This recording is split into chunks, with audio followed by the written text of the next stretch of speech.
Hey, welcome everybody to another great Maker Chat live stream that I do here each and every Saturday, 1 p.m. Pacific. We're live on YouTube, we're live on Twitch, and yeah, we have up to 10 people at a time on screen, usually 2 or 3. I stream anywhere from 2 to 4 hours every week, depending on who is talking in, who's popping in, what kind of comments we have coming in and out. And I've got 3 people in the back room. I'm going to bring them right in and we'll get going. But yeah, welcome. Please like, subscribe, share, follow, do all that good stuff. And here we go. Let's see who we got in the back room here. Justin. Hey, what's going on? Oh, just building a printer, getting headaches from building printers because little things. Hey, Dominic. Hey, Dominic. How you doing? Hello. And we've got Scott. Hey there, Scott, can you hear me okay? Hey, Scott. Yep, we can hear you. Long time no see. Hang on. My audio isn't My working. last attempts. All right.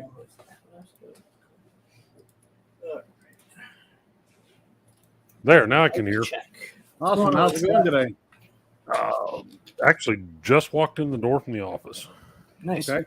You're frozen, Dominic. Yeah, Dominic usually has audio and video problems. Audio and sledgehammer problems. Oh. Yeah. What have you been up to, So- Scott? How's everybody? What you guys been up to? Scott, nice meeting you. I know we've been friends on Facebook a long time, but I've never got to chat with you in person. This is kind of like in person, so appreciate you dropping in. He's the guy that designed the Top Fuel drag racer for remote. Yes, So. those are very cool. I watch your videos all the time. You got a great channel. It's a growing channel. Yeah, especially Finally- now, right? Finally broke 1,000. So Woo! Party. anyway, Nice. A lot. Yeah, at some point you just go straight up. I don't know what the magic bullet is or what does it, but if people are learning something in your videos, it seems like that's where they progress and go up. well, I got up to like 970, 980, and just struggled along, getting a couple here and there, and then I put out that video on that one right back here. Uh-huh. And that thing got over, I think right now it's over 7,000 views on it, and Dang. everything just shot up. Nice. So, Yeah, every Thursday I share. Well, whenever I do a video, I share it on my socials, and and then I plug a couple companies, TH3D and Ziltech, every Thursday on my Facebook group, Facebook page, and Twitter. Oh. You got any upcoming videos or projects you want to talk about, Scott or Justin? I'm going to, because that Core XY conversion for the Ender 3 back there, it was, I never seen the kit before it showed up at the booth and was assembled. So a lot of people are asking questions about it. So I'm actually going to tear it all back apart to pieces and video it and then rebuild it again. Basically give people an idea exactly what it took to build it and stuff. I mean, it's obviously wasn't too difficult because he managed to build that. Well, he started Saturday morning there, and we had it printing by what, noon, 1 o'clock, Justin? Yeah, it was going fast. It Wow. was impressive. Very There's cool. pictures of it too on some of the places. Yeah, I seen your video on it. You're talking about you want to change out the hot end on it, or you already did something like that. Oh, no, it's already got this one. So the basic kit is just going to reuse the standard Creality hot end. Mhm. This one already has a ByQ H2 extruder on it that he put on it at the show. Okay. So that's going to be an upgrade to the base model. But then I didn't really care much for the mount, and I think it was a pretty quick deal. So I designed a new mount that I'm going to use to mount that hot end or that extruder and hot end combo. And Uh-huh. I haven't put it on there yet. So, Right. But other than that, let's see, Fabrico was giving me crap because I didn't have their sign on my wall behind my studio. So I just got done doing a Fabrico neon. Nice. Where's Nice. mine? So anyway, Hey, Daniel. Dominic, can you hear us now? Looks like he's frozen again. Yeah, Hello, how are you doing today, Dominic? I'm kind of having trouble with Windows. Alt. I'm doing fine. I seem to be. I don't know if it's. I don't know if it's Windows that's misbehaving or what, but I've never had luck with. I thought maybe it was my internet connection. My internet connection at home is a lot worse than it is here. But here, Wow. the internet is about 200 megabits per second. That should be enough. Okay. But I don't know. Right. Should be. Yeah, you can log in with your cell phone also. If you have a smartphone, that would work also. Oh man. So what have you been up to, Able Dominic? get What do my iPhone or iPad to work. Huh. Just doing regular. I'm really considering getting the Mercury 1.1 Ender. I think that's interesting. I think Fabrico has that. There's two of them right there. And I also noticed that I think it's Fabrico. It works out well. I've I'm also up, noticed, I think it was at Murph that Fabrico has the what is it, the positron, which is I find No, that was LDL. practical or not. That was LDO. It's still in testing. We got Oh yeah, the a year, I LDO. think. Yeah. I'll be right back. I forgot my phone somewhere. All right. Dude, where's my phone? I just find it intriguing. I don't know. Like I said, I have no idea how practical that thing might be. Right. I've noticed that the new one that has a completely clear glass bed, which the other one had like a rear window, a defogger kind of thing Uh-huh. to heat the bed, because you kind of want to see through it because it's upside down. Yeah, me and Liam Astro Printer had a company send us out some belt printer kits for the Ender 3, I don't know, like a year and a half ago. And I don't know, must have cost them at least $100 or so in parts. Then I had to buy a lot of bolts I didn't have, and I didn't want to buy in bulk. So I went to a mom and pop hardware store and spent like $70 for nuts and bolts to get it running. Never got the firmware right on it. Don't work properly. So I've just got an expensive mistake that I need to turn it into. I don't really want a belt printer now that I've thought about it for a long time. It's like having a chocolate printer. It's a challenge. It's not a simple. How often would I need a belt printer? But they'll make another little hypercube. It sounds like a great idea. Scott will say it's a Titanic idea. Was that the Tic Tac? Yeah. So when they very first started up, before they even named it, they reached out to me and wanted me to help them design a printer and stuff like that. And I'm like, I already work with a belt printer company. I'm not taking our information and handing it over to you. And then I watched, it looked like they sent boxes of spare printer parts out to people, and that was supposedly kits. And if somebody's ever had one printing, I've not seen it. I never seen when you guys get one actually working. I kind of gave up on it. I might go back and work on it, but I got a lot of projects. But it's got so damn many bolts in that damn thing on the, when you put the L shape of it, basically, it's ridiculous. It's way overbuilt, way over engineered.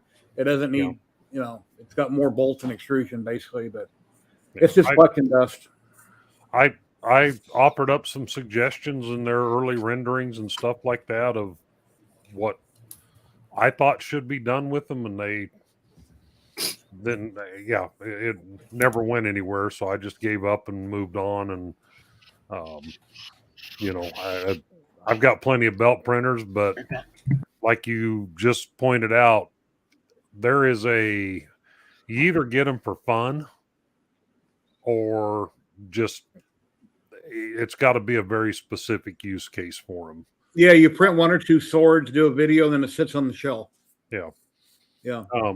I do actually use mine for some stuff that I sell, and they do work good for that because it's adapters to put air bear filters on HVAC systems, I need to print 32-inch long pieces. Nice. Works perfect for that. Nice.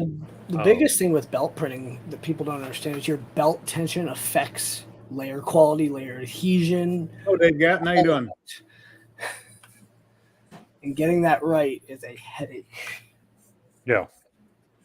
I finally did, and I couldn't even break apart one of my drag racer frames today. It was CF Petgy. I had trouble, like, even against a 90-degree surface to hit it. I had to give some force. I'm like, okay, I'm not messing with that belt tension. Well, I tried to break your frame with, I know. Hold on, let me grab it. It's right here. 2 or 3 Here's times. Little sign I did on my my little Same Smart CNC, but I broke the P because I was using an 1/8-inch bit, and the letters are really small, and I wound up breaking the P on it. Right. Well, the frame I have is polycarb, so it's a little resilient. Yeah. Hello, Pete. So then I went and redid it in bigger letters, so that one came out good. Right. And I'm probably gonna stain it, burn it, shellac it, but I'm making up a bunch of projects I can use for my next video on it. So I got my Makita router mounted on it. So Alex from Protopasta sent me and the guys each a roll of our choice And then signed it. and signed it. Yep. Hello, Dusty. That was freaking cool. I got Mango Medley. My choice. Hey, Pete. So always cool to get a thank you roll from them. I've got laser running in the other room. I've got 100 drink coasters to get finished up by the end of the day tomorrow and get shipped out. So I'm going to step out and change out 9 of them right quick. So Okay. right back. So much hardware.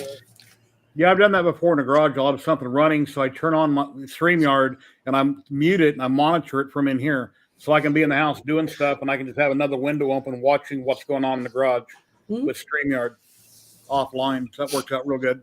Yep.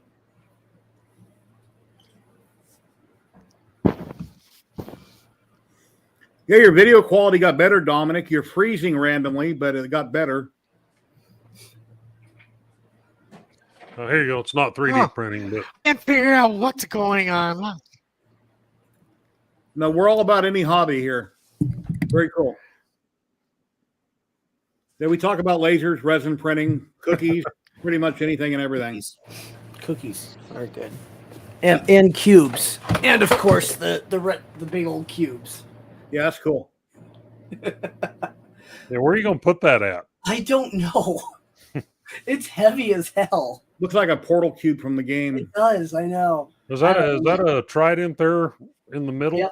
Yep. It should set perfectly on top of that trident, except the shelf above it's not enough room. But yeah, I mean it would. No, I meant on top of it, but you can't because of your shelf. Nope. I could always move my shelf up if I had to, but that's a nightmare. Pete says turn it into a lampshade. Not a bad idea, except I'd need a really bright light.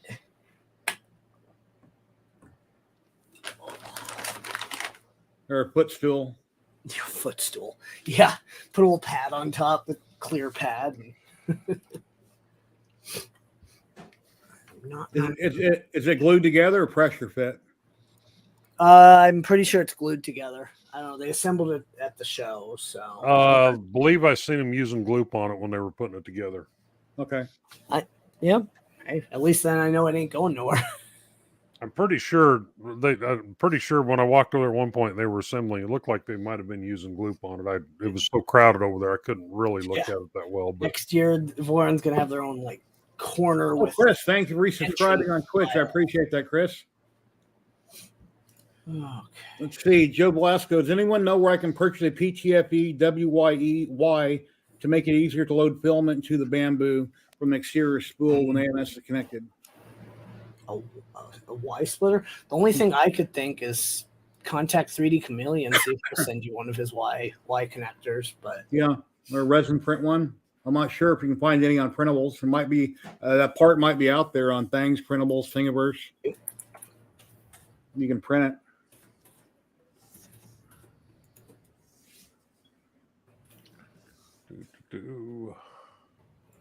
So Yeah, this is not 3D printing related, but here's something I bought a few days ago, and I'm loving the hell out of it.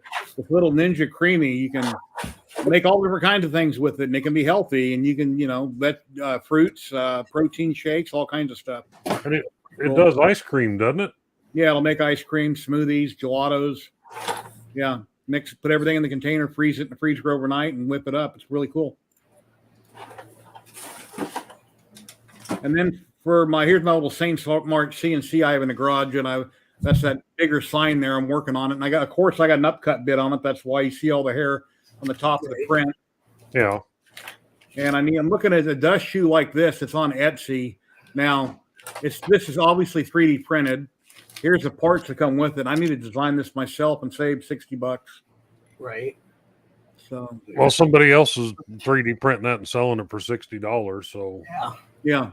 Well, I'm going to be working with a local company to produce some parts and sell them in volumes. So here's one I got from Tom Llama that I never did use a long time ago. It's got plastic bristles on it, which I could cut down. This is out of ABS. It needs a clamp on it. And then my vacuum hose, this is the wrong size, but I could modify this and clamp it, cut these bristles down. That would work. Then for my MPCNC, here's another design I had printed, which actually has bristles that are hot glued on it. I need to unhot glue this, possibly cut these bristles off, and then, adapt it. Right. And I got nothing but time, so I don't think I should spend $60 buying one if I can design one and make one myself. Yeah. I would agree with that. All right. Oh, cool. Your first Mando helmet. Nice. Yeah, I've done a few. Nice. I need to. One of these days. I just keep dropping these things. There we go. Heat certs are so much fun. Yeah, they are. Hey, HC, how you doing, buddy?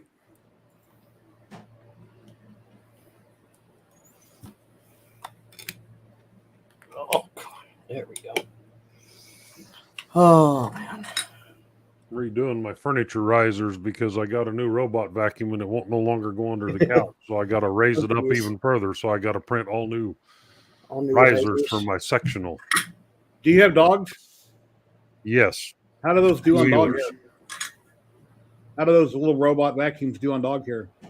The one I have specifically is advertised as being great for dog. Hold on a second. Pets, whatever, yeah. Laser's stinking really bad. Hold on. Oh, Go get it.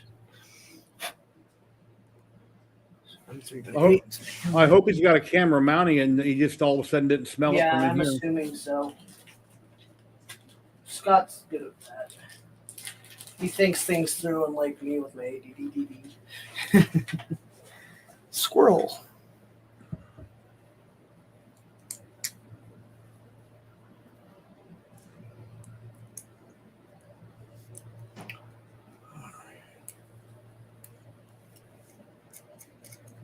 Some assembly required.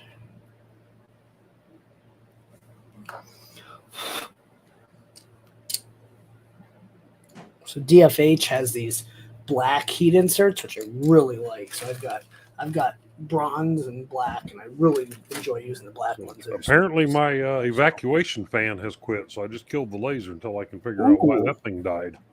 Uh-huh. So if you hear smoke alarms going off here in a minute, that's why the back there's full of smoke. You got a camera on your desktop? You're monitoring it when it's working? No, usually I'm back there in that room. Okay. Oh, So that yeah, when he's right there. usually I'm back in that room when I'm running it, but then Yeah. I seen the stream pop up and I wasn't set up with a screen back there, so I came over here. Okay. I know. Anyways, I was telling Justin earlier, quite often, if I got a CNC job or something going, I just turn on StreamYard out there in the garage. I mute the speaker, and then I come in here and open up that same window, and I monitor it offline. On one of my windows. I have cameras in there, and in fact, I could log into and swing a camera around in there and look at it. But Ladies and gentlemen, we've got the one and we've got the only, the guy from over the pond, the real Sam Prentice. Hey, buddy. Yeah. Will the real Sam Prentice please stand up? How's you it going? doing? How's Yeah. it going? Not Real to good. boast or anything, but I'll just put King Sam. my hat on. Apparently, it's King all the Friend. rage at the moment. Old guys getting hats. So, hey, it's all good, isn't it? It's all good in the hood. How are you guys getting on?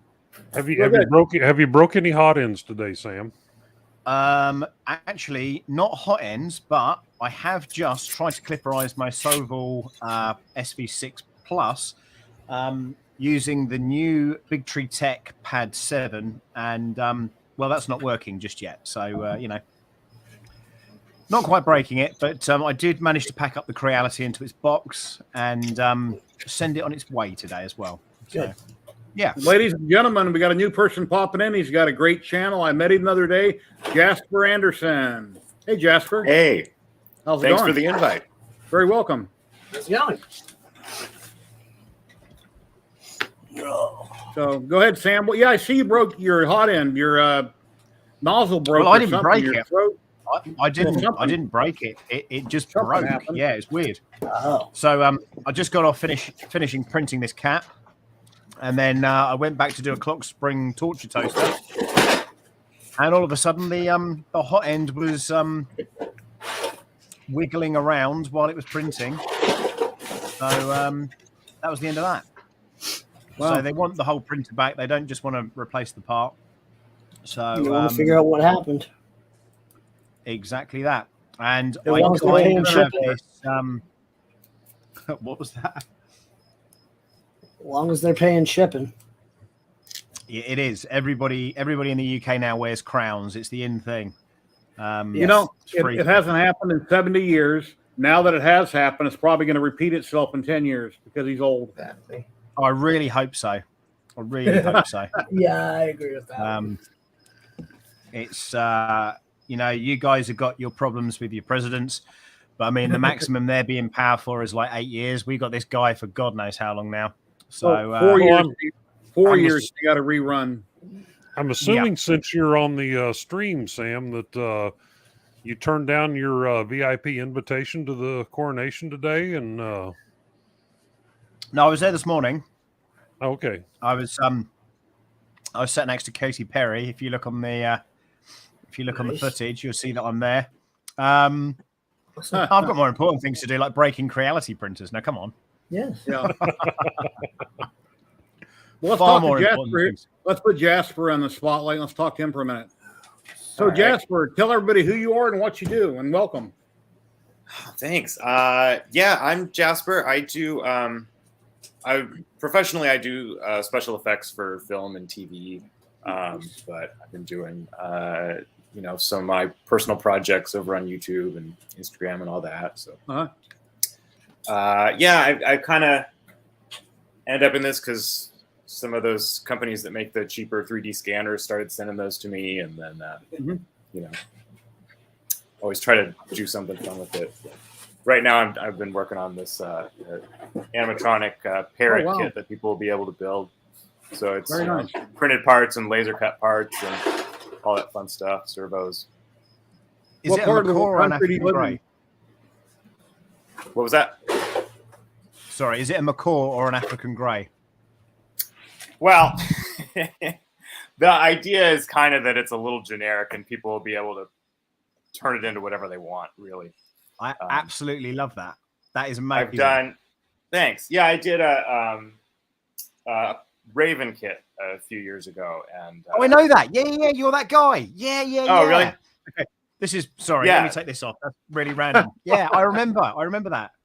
Oh, that's cool. Yeah, and that's been really fun just to kind of see people put their own spin on it, and see what people have trouble with and what parts are easy. And so this is kind of like taking some of what I learned from that and then just trying to do something new. Very nice. That's really cool. I think that there's an interesting gap, I think, in the market for 3D printing and animatronic, bridging that gap and showing how functionality works with how to turn something with a servo or how to tilt a neck and things like that. So putting it into something like that is amazing. Yeah, and the thing is, like, it's stuff that we do all the time, professionally, but there's just not a lot of accessibility, I think. Yeah, definitely. Jasper, Sam Prentice lives in the UK. and he's had one of his R2D2s in 1 or 2 Star Wars movies where he was controlling it in the movie. Now he wasn't in the movie, but his droid was in the movie. Which ones? So I do. Yeah, it's really weird that. So I built an astromech for episode 9, and then it went on to be a toy and various other things. And then I've got R2 in the background here. He does all the a lot of the press junkets in the UK and anything to do with charity or weddings. Or there he is, just in the background there. There's another one there as well. So I got involved with that, and then got involved with more 3D printing, and whenever Pinewood need it, or Disney need it, then we get the call. That's kind of how it works. That's awesome. I'm friends with some of the guys who do the droid stuff out here in LA. And are you really? I've worked on a couple of the Mike Senna, Gordon Tarpley, Michael McMaster. Yeah. I know all those guys. I know all those guys. I'm sure, because I got to change Phil in my role. Small community, I'm sure. But then I've been able to work on some of the TV shows out here, which has been really cool. Oh, cool. Oh, nice. Okay, so wicked. What have you done? Or can you not say? I did. Did some work with the background creatures on Obi-Wan, which was a lot of it was actually working with creatures that had been sent over from England from the sequel movies. And then I got to do a lot more on one of the ones that's coming up that I can't really talk about yet. But cool. Fun stuff. Intent. That's cool. Is it still the interesting thing? So I know Matt Denton and a bunch of people that would have done, and Joshua Lee and people like that. So they would have done B2 and probably a bunch of, if there's any kind of anything that's kind of animatronic, generally they probably would have put that together. So Lee Towersy and Tim, the guys that do a lot of the animatronics here in the UK as well. So as I say, how is it going out in the US? Because the rumor was that there's going to be some stuff coming back to the UK. As far as the Star Wars stuff, I'm out of the loop on it. Okay. Interesting. Yeah. But I do know a lot of those UK mechanics because I was on the Dark Crystal series that we started building out here, and then it went over there, and I followed it and met a lot of those guys over there. Yeah. Wow. Oh, nice amazing. Guys. Amazing. Yeah. So I know quite a few of the puppeteers that worked on that as well. Again, it's quite incestuous because you find that the people that were on Star Wars were then on Jurassic Park, then on the Dark Crystal, and it just goes round and round and round into these. Yep. It's the same people just kind of looping back and forth. And I know for a little while there was a whole thing around people doing a TV series versus doing a film again, and everyone was kind of like panicking of, what's it going to be like to do TV instead of film. And I think at the moment in the UK, I know people that are working on like 3 productions at the same time, but all Star Wars. So, but again, a lot of the stuff that it's funny because there's a guy that does a lot of artwork here in the UK, and I met him, and he came up to me and spoke to me at the Star Wars show, which was a couple of weeks ago. And Jake Lund Davis, he's the creator, the guy that drew BB-8 and various other, concept art from the back in the day.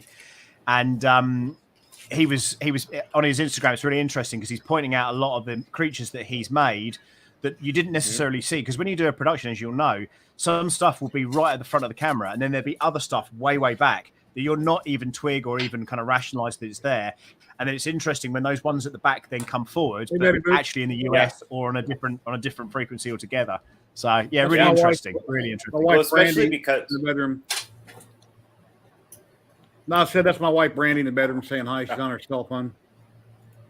That all those creatures for the movies were built, like every single one of them was built like a hero creature, and then some of them just barely got used. So now that they keep doing all these new things with it, then they're just going, oh well, this one can do so much, let's do a scene with that one that didn't get featured before. And it's really cool. There was so much wastage. There were things that were being built there, and I was like, there was for episode 9 there was like this baby, they had this like giant baby thing that they created and never used. There's this, I went into the workshop one day, there's this huge hand. I was like, what's this for? Oh, they're going to build it for this. Again, it never got used. And of course, a lot of stuff just got packaged up into containers, and then it was all shipped out to the US for the guys to then look at. But there are things like, they repatriated things from episode 8 to episode 9. So they had a gonk droid And they were like, hey, right, so we just need to change the color on it. So they just changed the color and just kind of mopped it all up, and that was it. It got shipped out, and that was it. It's it's a very interesting world. And I don't know how you felt about it, but certainly when I was on set, you're so immersed by everything that's going on, and then all of a sudden you're saying goodbye to everybody, and you're at home on your couch, just like, what just happened? This is like, how is sounds all like of a a sudden rip rap festival. It is, yeah. It's just like that. It's just like that. But you're living inside of such a bizarre, potentially. I mean, so the production I was on was J.J. Abrams, so everything was big film set. So we had the Tantive 5, we had full on jungle scenes, and you're basically living inside of that for 6 weeks at a time, which is mind blowing, absolutely mind blowing. That's cool. We have some cool sets, but they're using that volume with the virtual screen so much now. Yeah, I've seen that on Mandalorian. That looked amazing. They can just get on their keyboard or their iPad and just move the whole scene to something else, throw in a few props, and looks like they're on a different world or something. That's amazing. It's really impressive, and you kind of like, before you're standing in it, you're like, I don't know how this is going to be, and then there's just like, sometimes you just kind of stand at just the right angle, and you're like, wow, we're outside, but you're just in a room with a wraparound screen. Yeah, Scott, you had a giant roll of Polymaker there. I think you wanted to show that off, didn't you? What's that? It's printing now. That's a 5 kilo, right? This thing's big. Yeah. I was just that was a 3 kilo. I was just changing out filament. I just ran out, so all right, nice. I don't quite go through it as fast as Sam Prentice because I can't afford a warehouse full of bamboos. But no one can afford it, Scott. No one can afford it. The big brown truck shows up with Polymaker boxes for me about once every other day. Yeah, the other day when Sam was filming at his business, you could hear in the background somebody banging away doing something. So. Yeah. Then I had a guy turn up and want to have a conversation about a resin print that I was doing for him. And I'm like, I'm live streaming at the moment. And he's like, you're doing what? And I'm like, that's live? And he's going, all right, yeah, I just want to talk about it. And he just started blabbering on about it. And I'm like, trying to kind of move him away from the camera. Yeah, you said you were streaming on your cell phone. The quality was perfect. It's bizarre, isn't it? It's bizarre. I've got amazing. like a $1,000 camera here. And for whatever reason, as soon as I start doing something on StreamYard, it just goes to hell. But that was purely through YouTube. So I'm guessing frame rates. I'm guessing, I don't know. It's really, really bizarre. And you got the $1,000 camera, but you got the $1,400 cell phone. So exactly. Well, that's true. Yeah, that's true. And again, it's on Wi-Fi, not hardwired. Then there's the laptop or whatever. But yeah, it's really, really mad. And I don't know. It's very frustrating, especially when I don't know if you know exactly what happened with the K1 and Nathan. I don't know if you know Nathan, but Nathan got the K1 first. It looks like I got the K1 second. And then, of course, all the big creators were at TCT, Rapid TCT in Chicago. So no one was streaming this stuff. So it kind of went like this. Okay, so I've got this new printer. I'll start streaming. So that's exactly what I did. Got it out of the box and just, started going for it. Yeah. Creality basically had kittens at that point and were emailing me going, please don't do a live stream, blah, blah, blah, blah. And I was like, why? Why not? There's no problem. Come on, let's just get this out of the box. And I think I know why now, because I think they wanted to make sure that we weren't affording any reliability issues. And of course, if the hot end had fallen off on that printer while I'd got it out of the box, it just would have looked awful, wouldn't it? So I think what they're trying to get creators to do is essentially pre-record it. And of course, if you do have any issues, let them know before. And I kind of feel that that's unauthentic and kind of faking it. Yeah. Yeah, one thing nice about these Hangouts, Jasper, is first off, you never know who you're going to meet, what you're going to talk about, and even if you don't go live, you can use StreamYard offline just to communicate with people. A lot of times in a text or chatting, it doesn't really work, so you just log into StreamYard on the free version, you talk to somebody, they pull it on your screen. We don't have to be live right now. We are, but we can do all this offline, whether it's one person or 10 people, and just chat away about different things or projects or ideas or, it's pretty cool. So, and you're muted right now. But yeah, we're live on Twitch and YouTube, and I'll do this anywhere from 2 to 4 hours. And we usually have a lot of people pop in. Sometimes we do, sometimes we don't. But it's a lot of fun, and I really appreciate you dropping in. Yeah, it's cool. I did a podcast on this system once, but this is a good format. Yeah, you can share screens, videos, pretty much anything and everything. I had one person try to pop in the back room earlier. I didn't recognize his name. He didn't have his camera turned on. And I'm sorry, no, I'm not going to let you in unless I know who you are, because I've had that go wrong about a year ago. Right. Oh, So, yeah. And there was that awkward moment where Justin took his phone into the shower that time. Yeah, I remember that. That was, Yeah. that was Well, an I interesting mean, day that day. You let me in, Jerry, so obviously Yeah. you've lowered the bar quite a bit. So, yeah. I'm surprised Jerry's bar hasn't been broken. And I've been banned. What? Well, I am working on another project. I don't know if Sam's going to let us participate with his guys or not, but Let me pull you up here, and you got the floor. I don't know if you Servo. I did. That's your servo saver, right? yeah, so they don't make, well, there is a company that makes a servo saver for these micro servos. They're $20. The servo's Wow. $1.99. All right, so I don't want people to have to go out and spend $20 on a servo saver for a $1.99 servo, and these are an obvious weak point on those dragsters when Justin runs off the track and takes out your steering, I didn't have any issues with that. So. as he did with mine, and a couple other people had issues. Well, the problem is trying to get this servo replaced quickly at the drags is not an easy job, because 2 body sections have to come off, and you've got to fish up in there where the wire's connected up and stuff. And I'm like, I want a servo saver for it, but I'm not going to spend $20 on it. So I've designed my own, and later tonight or in the morning, I've got some kids lined up here in the neighborhood, and we're going to go out and drag race and see how well this servo saver works on a couple of them. Nice. And if it And is works that out, for I'll turning, add it or to what element does that work for, Scott? it's the steering. It's the Okay. steering on the front of the dragster. And this is just your typical servo saver. I don't know how well this camera will pick it up with the lighting in here, but let's see if I can get actually, I've got one down here that's disassembled maybe, or that I can disassemble easily. It's 4 pieces, and I'll find something to poke the bottom out of it. So there's this little part right here that mounts to the servo, and it's got the printed threads for the servo, and then it's got a little land there. I don't know how the camera's not really focusing on me, but then there's this ring that's kind of a spring, and it snaps on there and covers half the bottom part, and then this top part that connects to the steering linkage, it's got the same little piece inside of it, and it drops down in there.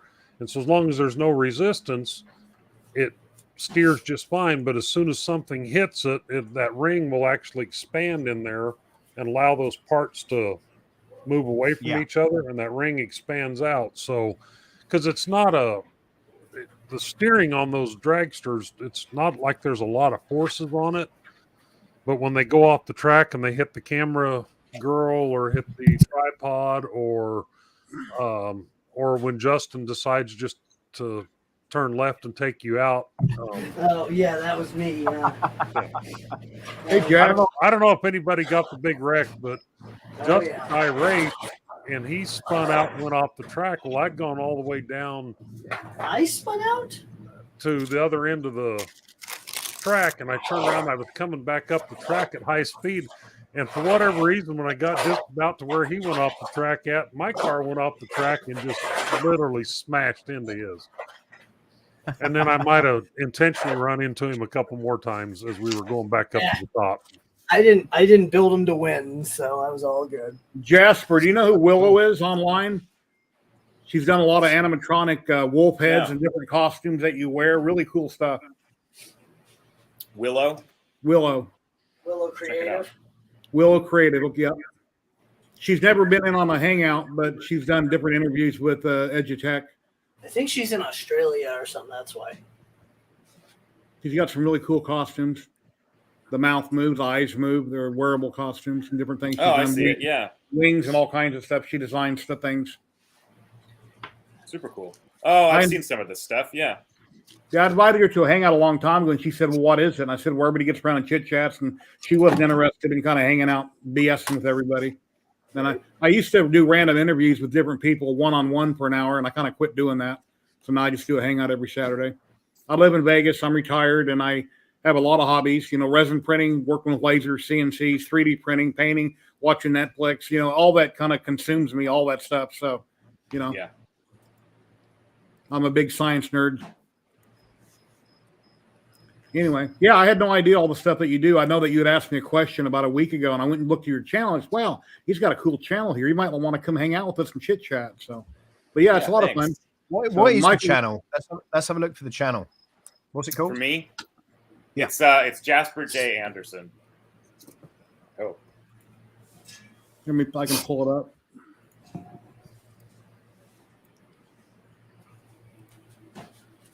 Here we go.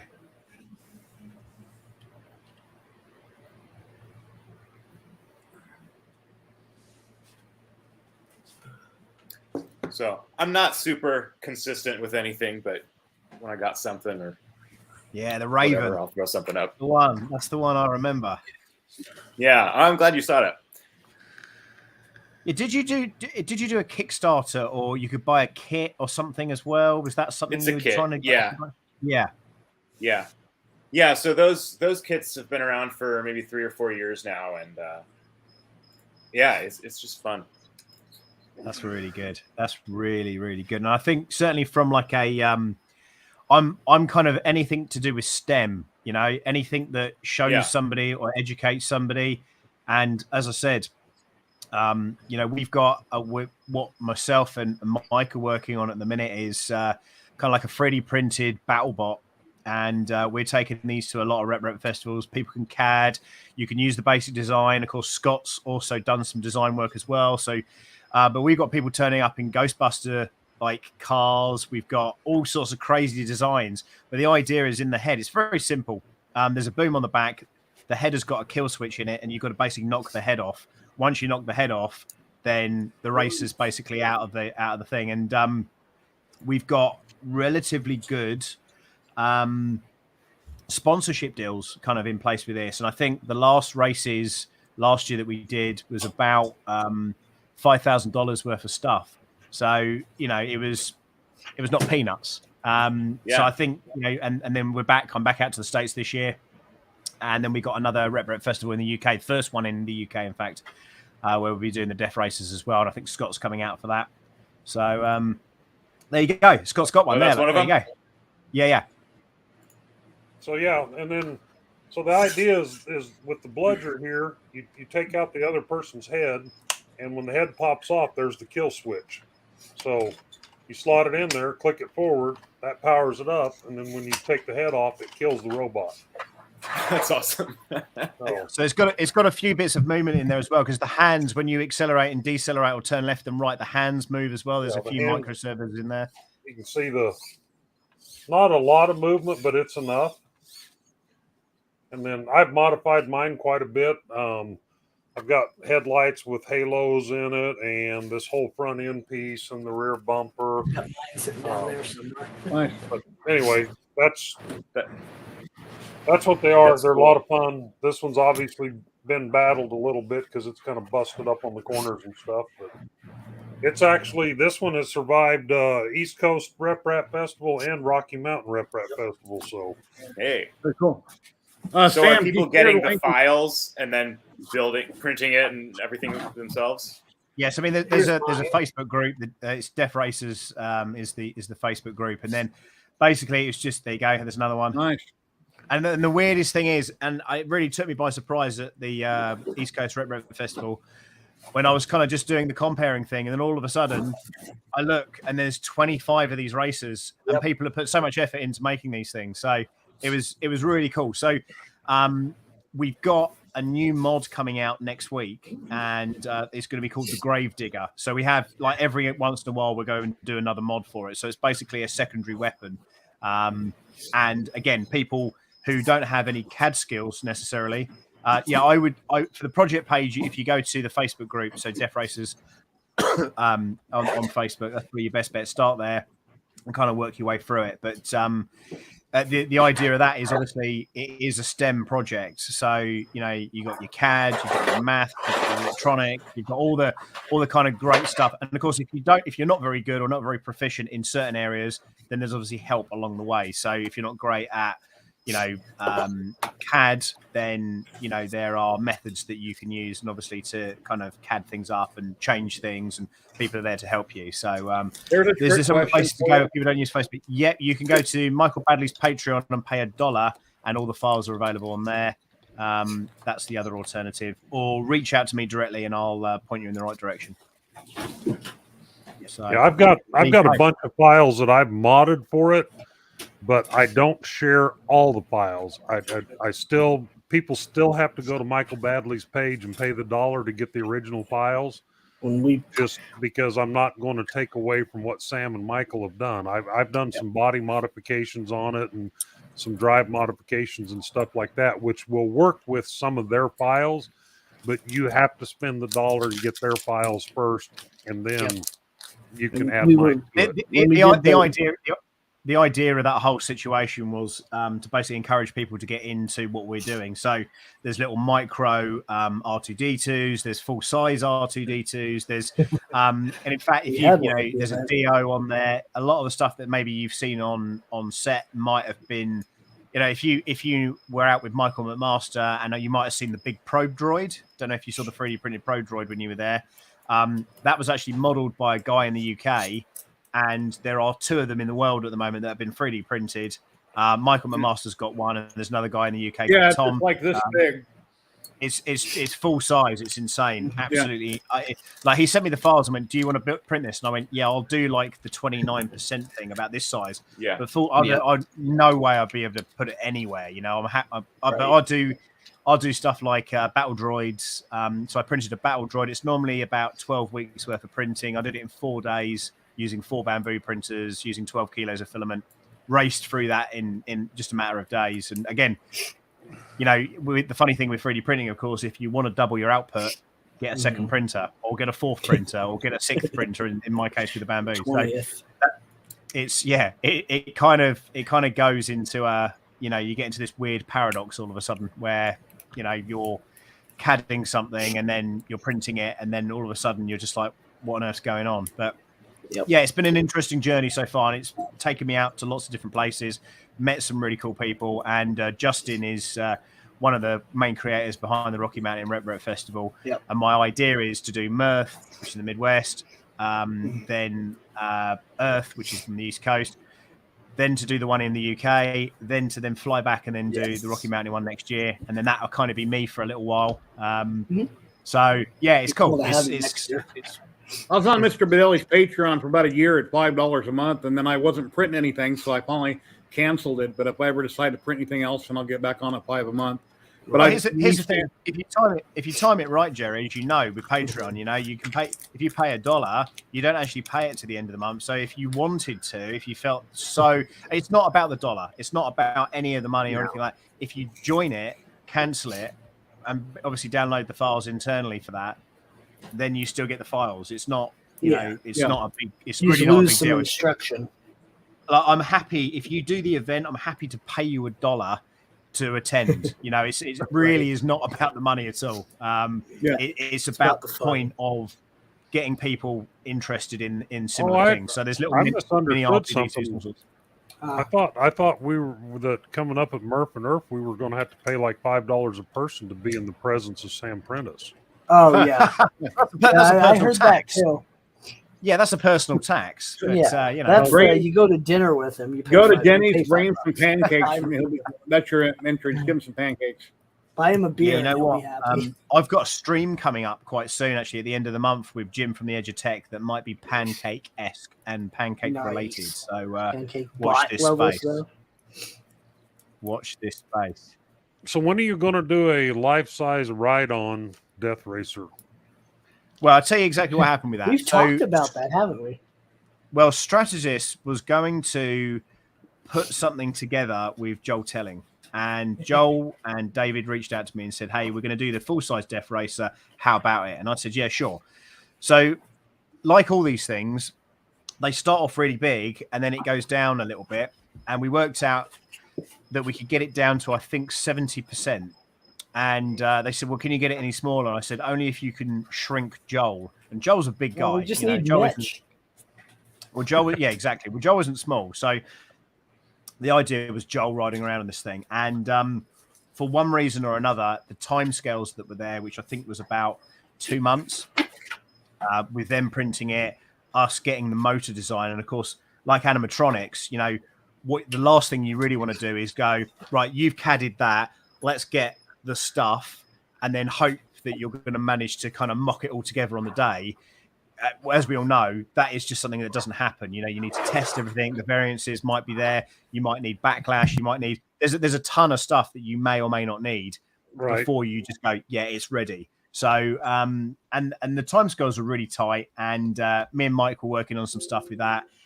And we said to him, I tell you what, if you get us a full size track piece within X amount of time, then we're you know, feel that it's serious.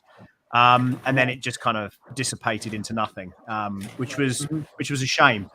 But having said that, we are working on hopefully what's going to be the fastest 3D printed electric car, which again is work in progress at the moment.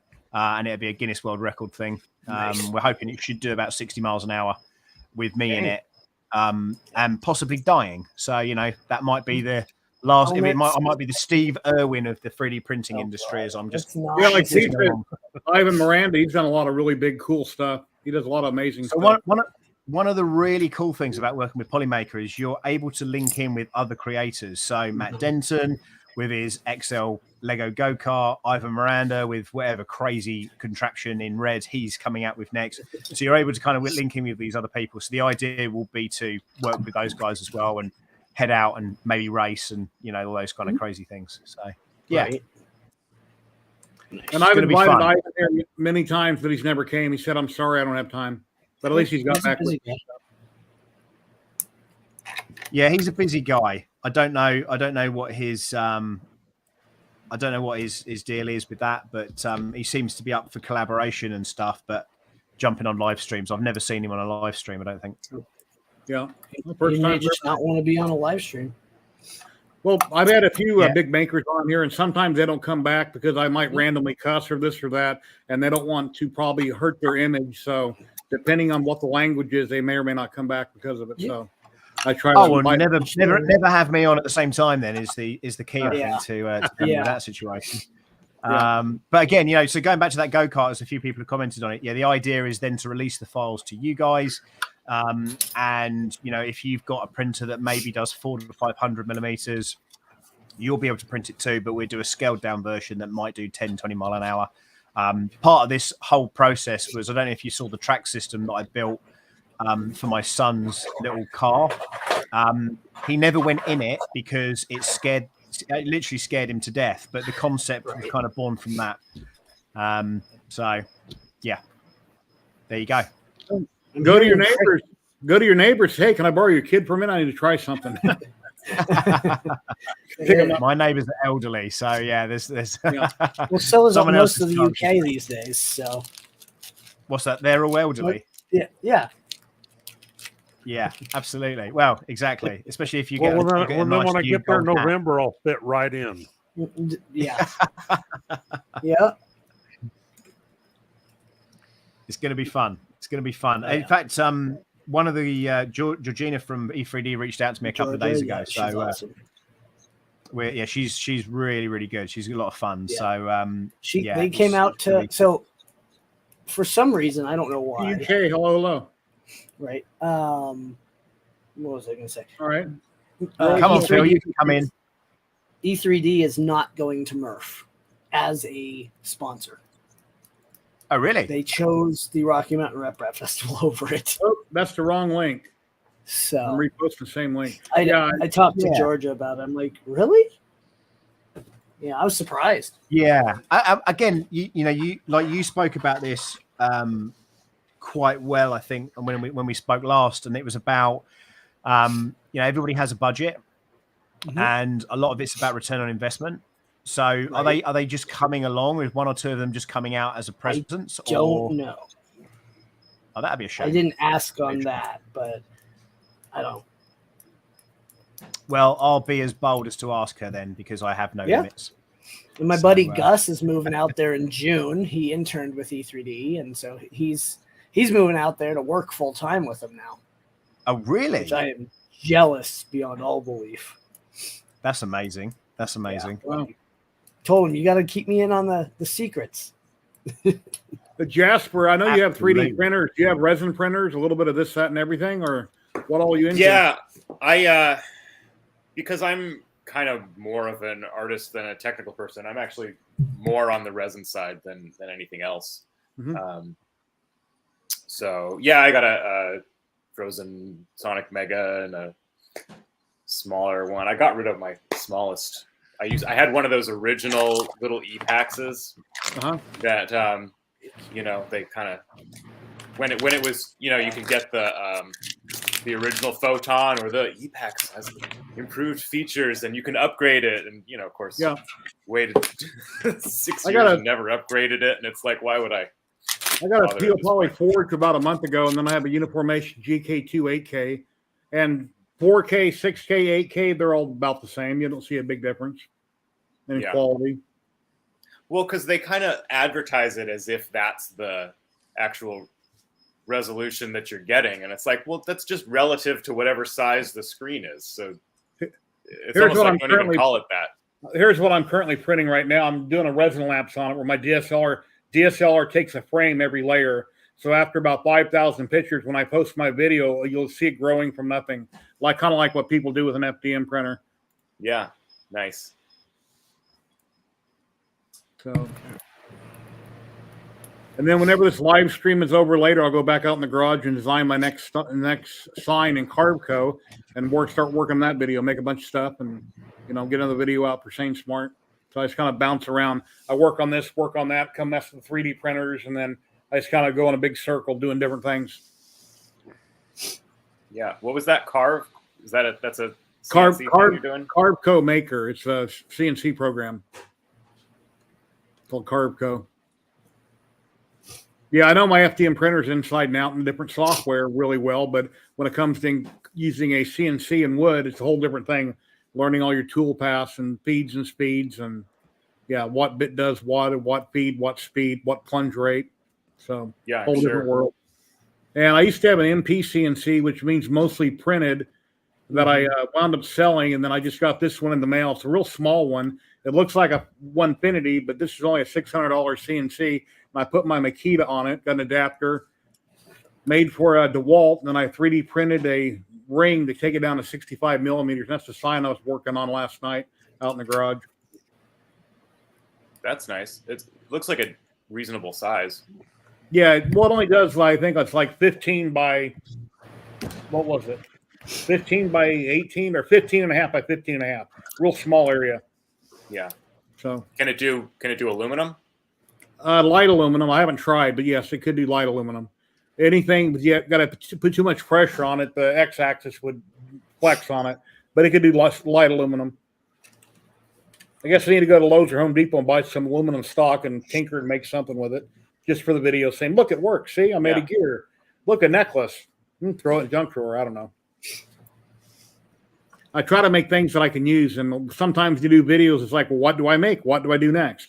I've already done this, and this many times. Now, what do I make? So that's sometimes is a problem. And me, Sam, Tripods Garage, and DeWitt Tim here a couple of years ago got together. We done a bunch of little droids that had tracks on them. And what were those called? What were those little droids called? Mech droids? Or Oh God, well, yeah, little. Have you not still got one? yeah, Eggbot. It's up on the shelf. I'll have to go get it. I got an Eggbot, Eggbot yeah. there. But that's kind of where all the Death Droid things started. Is a few years ago doing this, and they came out with a different design. Let me get one of them. Wasn't the whole premise behind the Death Racer, Sam, so you could take Joel Telling's head off? I think so. Yeah, Wasn't it? so I flew. So I flew to Germany and met with Joel because I knew he was going to be at a certain event. Do you know Joel Telling, Jasper? Peripherally, yeah. Yeah. He's awesome. So he's a quite a big influencer within the 3D printing community. So I thought I'm going to go out there, and I'm basically going to give him the KSI Logan Paul fight challenge, but for 3D printing, and he loved it, which was great. And that's kind of how this kind of took off. So the tracks on that are actually very, very similar. In fact, probably even the same as the Death Racer tracks. And ironically, that all happened because somebody within the Star Wars community wouldn't allow me to use their 3D printed files because I was actually going to be doing a Star Wars droid at that point. And thank God they didn't, is what I will say to that.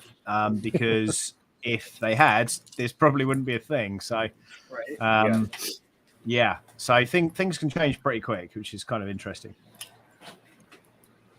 But yeah, so we challenged him there. Then he came to the UK and we did I had the working models. And then the next thing was Mirth. And here we are today. Yep. Look at that. 3 events with him so far. That's nice. That's pretty cool. Yeah. Thanos by Wicked Art Patreon. Wicked does some amazing models. And he was printed in 3 pieces on the Steel Poly Forge. The base is 1 piece. He's not glued to it, but he's pressed in real tight. His legs were 1 piece and his torso was another. So yeah, it's not really. Is cool. that solid or hollow? No, it's all hollow.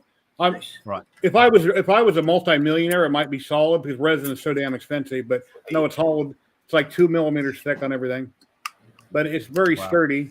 So You like that forge? yeah, so far so good. When I get a house, I'm gonna get a resin, but in an apartment, nope. Yeah. A company called Jam He, which makes resin for a lot of different companies. They buy from them and rebrand it. They sent me out like over the last couple months, maybe like 16 bottles, and I've been doing different videos on it. And I have some white resin I tried to print with, and they had some recommended settings. They emailed me, and it pours like white glue, and I couldn't get it to print right. So I'm trying to work it out. And right now I'm printing with some gray resin. It prints really good on the GK2. And then I need to go back and start working on their other resin because I originally told them I'd do like 2 videos for them for X amount of bottles of resin. And then they sent me, resin multiple different times. So that was really cool. It saved me a ton of money for like $38 a bottle for their resin. So, and Sunlu resin, which I bought a lot off Amazon, they're around $18, $19 a bottle. It's been printing really nice. Sunlu resin has been printing nice. You were asking about dogs, Jerry? Yes. There's one of them. Okay. Hey, puppy. That's my one that's always underfoot. The other one won't come in here. Oh yeah, I was asking you about your little vacuum cleaner robot. Does it pick up dog hair pretty good? Does an excellent job, yes. Because I got 2 short-haired dogs, and I literally shed on everything in my house.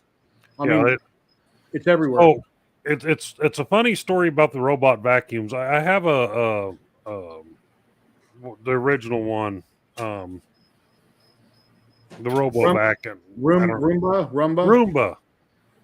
So I have one of those downstairs, and I've had it for years. And it's not a smart vacuum; it just goes around and bangs into things and turns around.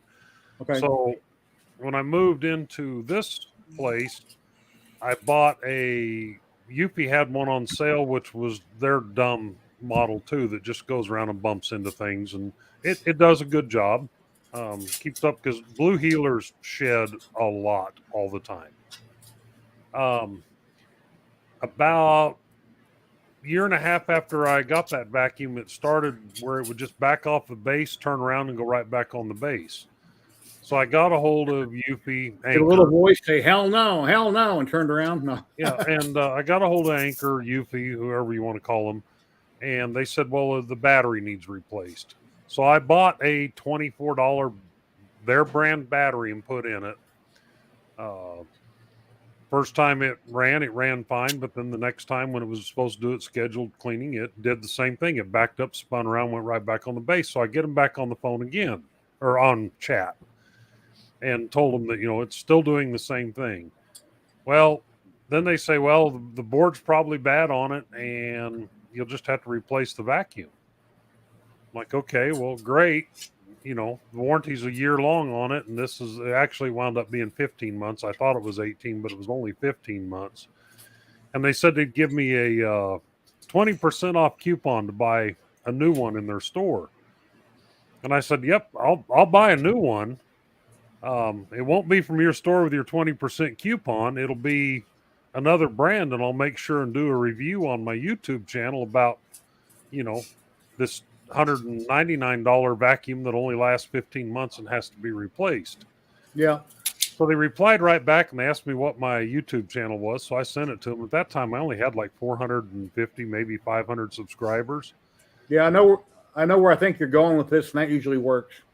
10 minutes later, I got a code for any one of them I wanted for free from their store. So I bought the biggest, baddest, most expensive one they had, and it does a great job.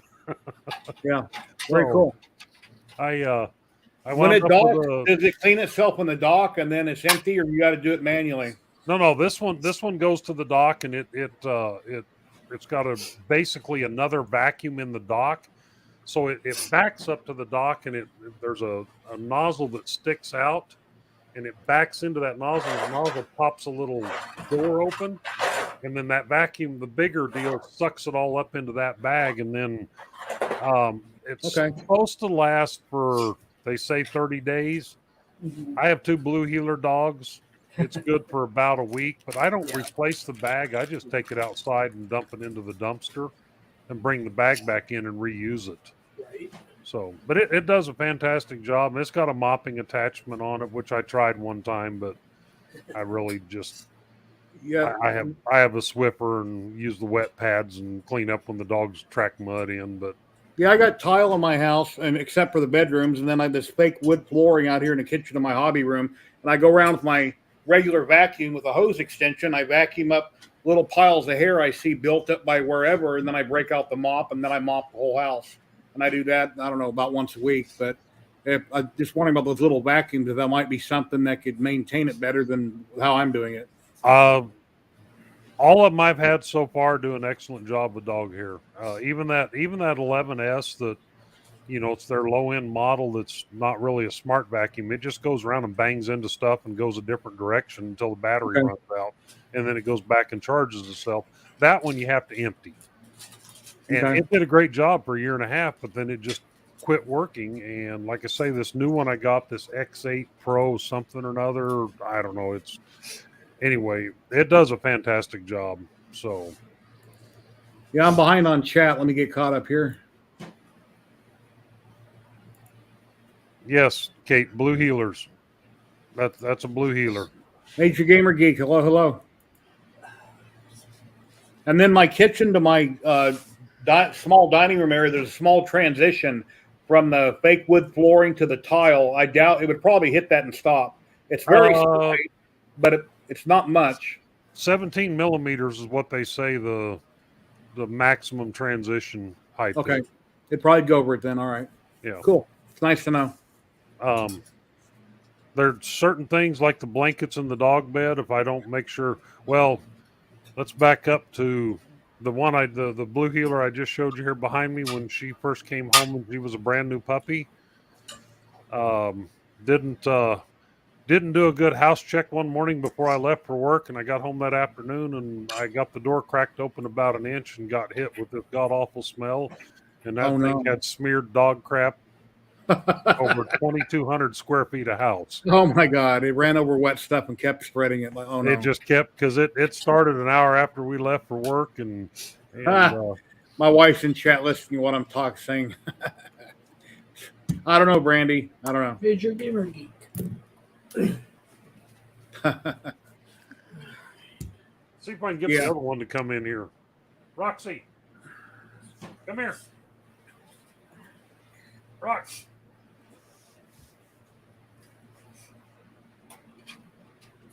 There's the other one. All right, cool. Hey, girls, up here. Anyway, that's my 2 hair producers. All right. But Yeah, anybody that's had a blue heeler or Australian cattle dog, because they're blues and reds, these two happen to be both blues. Anybody that's had those will tell you that you're not going to find a dog that sheds more than these damn things. And here's my two dogs here. Okay. So you have the little piles of hair that build up in the corners and along the baseboards. Yeah. Yep.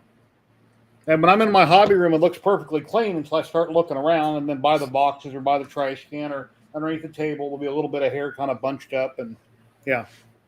Well, the scariest thing's when you look under a couch. Yeah, I stick the wand under there and go around, and then I find a couple forgotten bones and whatever else. Yeah. I take my blower thing that I use for my computer and keyboard. Mm-hmm. Looks like a tea kettle, but it's a real high pressure blower. I just go out in the living room and I blow it towards the kitchen, and then the vacuum picks it up. Okay. So. Yeah, I used to bring my air compressor from the garage in the house. I'd set it by the front door, run a 100-foot hose in the house to clean off certain things that I couldn't properly dust. But then all I'm doing is blowing it to another part of the house. So that's kind of a bad idea. Whenever I clean out my PC, I take it out front, get my air compressor, open it up, hang on to my fan so I don't over rev them when I use my air compressor and blow everything out.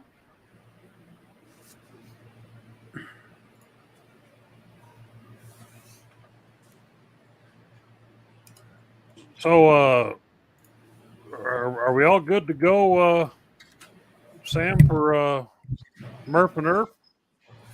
We are, but there's going to be a couple of little changes this time round because we're going to have a track. So, yeah. So there's a couple of little things that I want to put in, caveats and things. There might be a few jumps. So, but we're just the reason that the information's not come out onto the page as of yet is because we're just waiting for a couple of little things to confirm sponsorship wise, because right, this will only run if the sponsors are paid up and whatnot. Hey, and of course they won't get the PR otherwise. So I'm speaking to all kinds of people at the moment. And as soon as I hear back, which should be the next couple of days, in fact, I will say people generally are pretty good at getting back to me rapid. Except for Nick. He's impossible to get a hold of right now. Nick is awful, but I'm kind of squared with him at the minute, so I don't need anything from him. Everything's been taken care of as far as Nick's concerned, so I've got no. Nick, the designer. Right now. No, this is Nick. Nick from Polymaker. Oh, that Nick. Oh, yeah. Horrendous. I got to get with him because I got to get these prizes from Murph settled up with these people. Yeah, I mean, if you go to their Discord, you can open a ticket or you can schedule a call. So maybe think about that. But, well, I opened a ticket, but I know he's been busy with Rapid and finding a house in Houston and everything else. And I'll schedule a call with him next week. Oh, he's moving to the U.S.? He is moving to Houston, yes. Actually, he won't be at Murph simply because that's right when he's moving. Yeah, I heard that. I did hear that. I asked him, I said, everywhere you've been in the world, where was your favorite place? He says his island where he came from.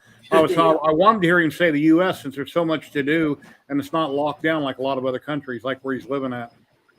Yeah, he, like I say, I keep the link to schedule calls with him right here on my desktop. So when I know he's back home, because I think he's traveling this weekend back to China, and then it's going to take him a couple of days to see his wife and kid and get back into the swing of things, and I'll schedule a call with him. So, yeah, I've got about 20 messages stacked up that's not had a response yet. So, I'm not that fussed. I'm not, there was a couple of.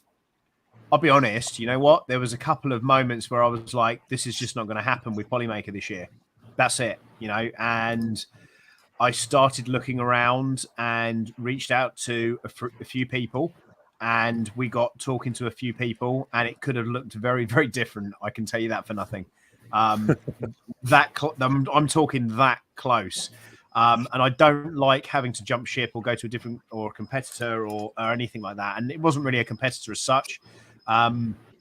But I was introduced to somebody at the East Coast Retro Festival, and they were like, if they don't take it, we'll have it. And, you know, again, Polymaker do a splendid deal. I think they were taken advantage of, I think, for the Rocky Mountain thing. I think that people had claimed from what I understand, unfortunately.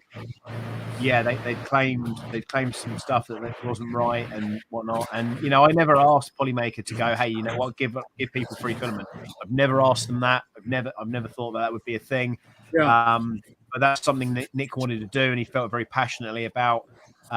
So, you know, how we approach these next, you know, 3 or 4 potential races will potentially be quite different. So, East Coast Retro Festival, just as a side note for that, the East Coast Retro Festival is the first Retro Festival officially doing Death Racers with me. I know Rocky Mountain did, but they're endorsing it.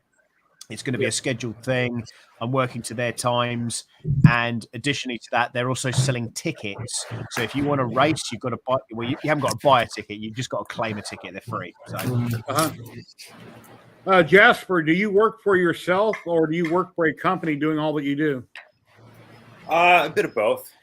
It just sort of depends on the project, and usually if it's if it's a film or a TV project, then there's usually different effect shops that will get the job, and then they'll hire people in to do it. Or sometimes it'll be straight through production, like the Lucasfilm stuff, or but then stuff, my own stuff is just me. Benjamin, right now I'm getting ready for we've got a show in LA called Monster Palooza every year that's mostly special effects guys come and bring their monster art, and that's what I'm kind of getting ready for now. That's nice. In June. Benjamin, thank you very much for the $10 super chat. I appreciate that. As far as for the X Max 3, Sam has that printer. I have the X Plus 3, the smaller one. Those have currently been pulled off the market by Cheedy worldwide. There's some kind of issues they're having with them. And I've done a couple videos on mine. The print quality is okay. It wasn't great, but yeah, it's got a heated chamber and it's enclosed on the Plus. Not sure about the Max. I have their iFast. That's like $2,500. It's a great printer. They just have to, I guess, work the bugs out of whatever went wrong with this series of what they have out right now. But thank you very much for the $10. Anything you'd like to say about it, Sam? Yeah. So very, very quickly, Bamboo Lab have created something within the marketplace that people are obviously trying to copy. And I'm not talking Voron or Rat Rig or any of those things. That's a different animal altogether, mainly Core XY, and we all get that and we understand that. But what I'm talking about is out-of-the-box Core XY printers. They haven't been done officially on that kind of level before. Bamboo Lab have got it right, I think.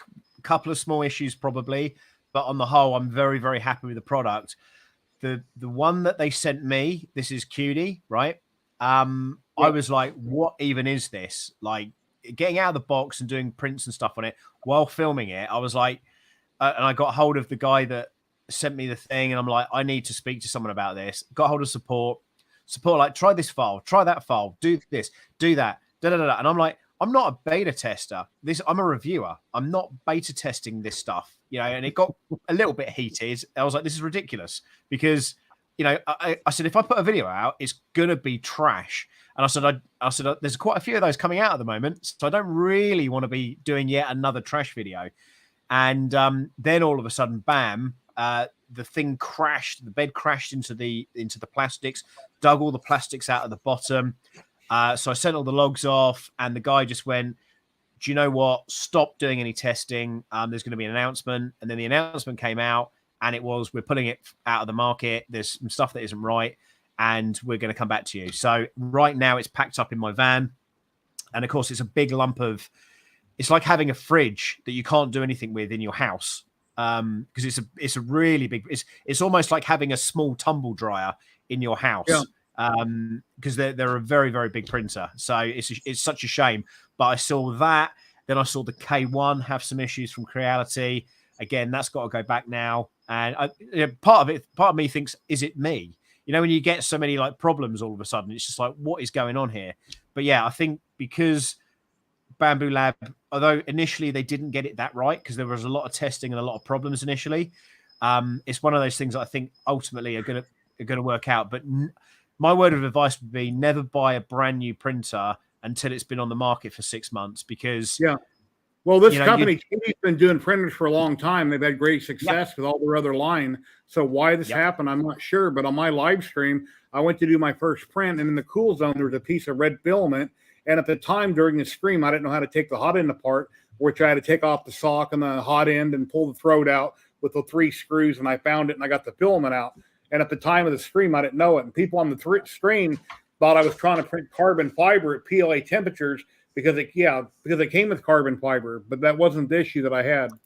And so that's exactly what happened. That's exactly what happened to mine. This bit of filament got stuck, and I was like, and he goes, "Oh, don't worry." He goes, "Use the other one, and I'll send you another one of these." And I was just like, "Okay." So I put it back in, but again, same problem. So I think, you know, it's a race to the bottom with a lot of these and things. It's red filament, the same exact thing. If you take out the take out the sock and the 3 screws, that throat pulls out. Then you can take some needle nose pliers, take off the nozzle, and push it right out of there. Yeah, if you can't grab it and pull the red filament out, just take the nozzle off and push it through with a tiny little Allen wrench. Take the sock off. Yeah, take off the sock. There'll be 3 screws. It all pulls apart, kind of like the brake that you had on your other one this morning or yesterday. And then you can just take the nozzle off and push that out of there, and it'll be fine. Yeah, well, as I say, that's my. It's a shame because I think they got some traction, and it's always nice, you know. Bamboo themselves, and I've had a few. They were very quiet for a while, and the last couple of days they've woken up and started messaging me back about a few things. And again, that might be relatable to the Creality K1, but what they're saying is they absolutely love competitors competing in this market. I'm talking the Core XY market because it's healthy competition for everybody. And, you know, I mean, here's the thing. This is one of the biggest things for everybody that owns a Bamboo or wants a Bamboo or likes the idea of a Bamboo. They're not going to not make a bigger printer. You know, the K1 Max was going to be 300 by 300 by 300. But if you want a bigger printer, you know, and it's not available, you're going to go Voron or you're going to go Rat Rig. It's, you know, but if you look at what Justin's doing, he's always mucking about with that bloody Voron. He never stops tinkering around with it. I love tinkering. Right? I wouldn't do it if I didn't like it. Yeah, but that's the thing, isn't it? I don't want to be. I want to just print. I don't want to be messing around forever.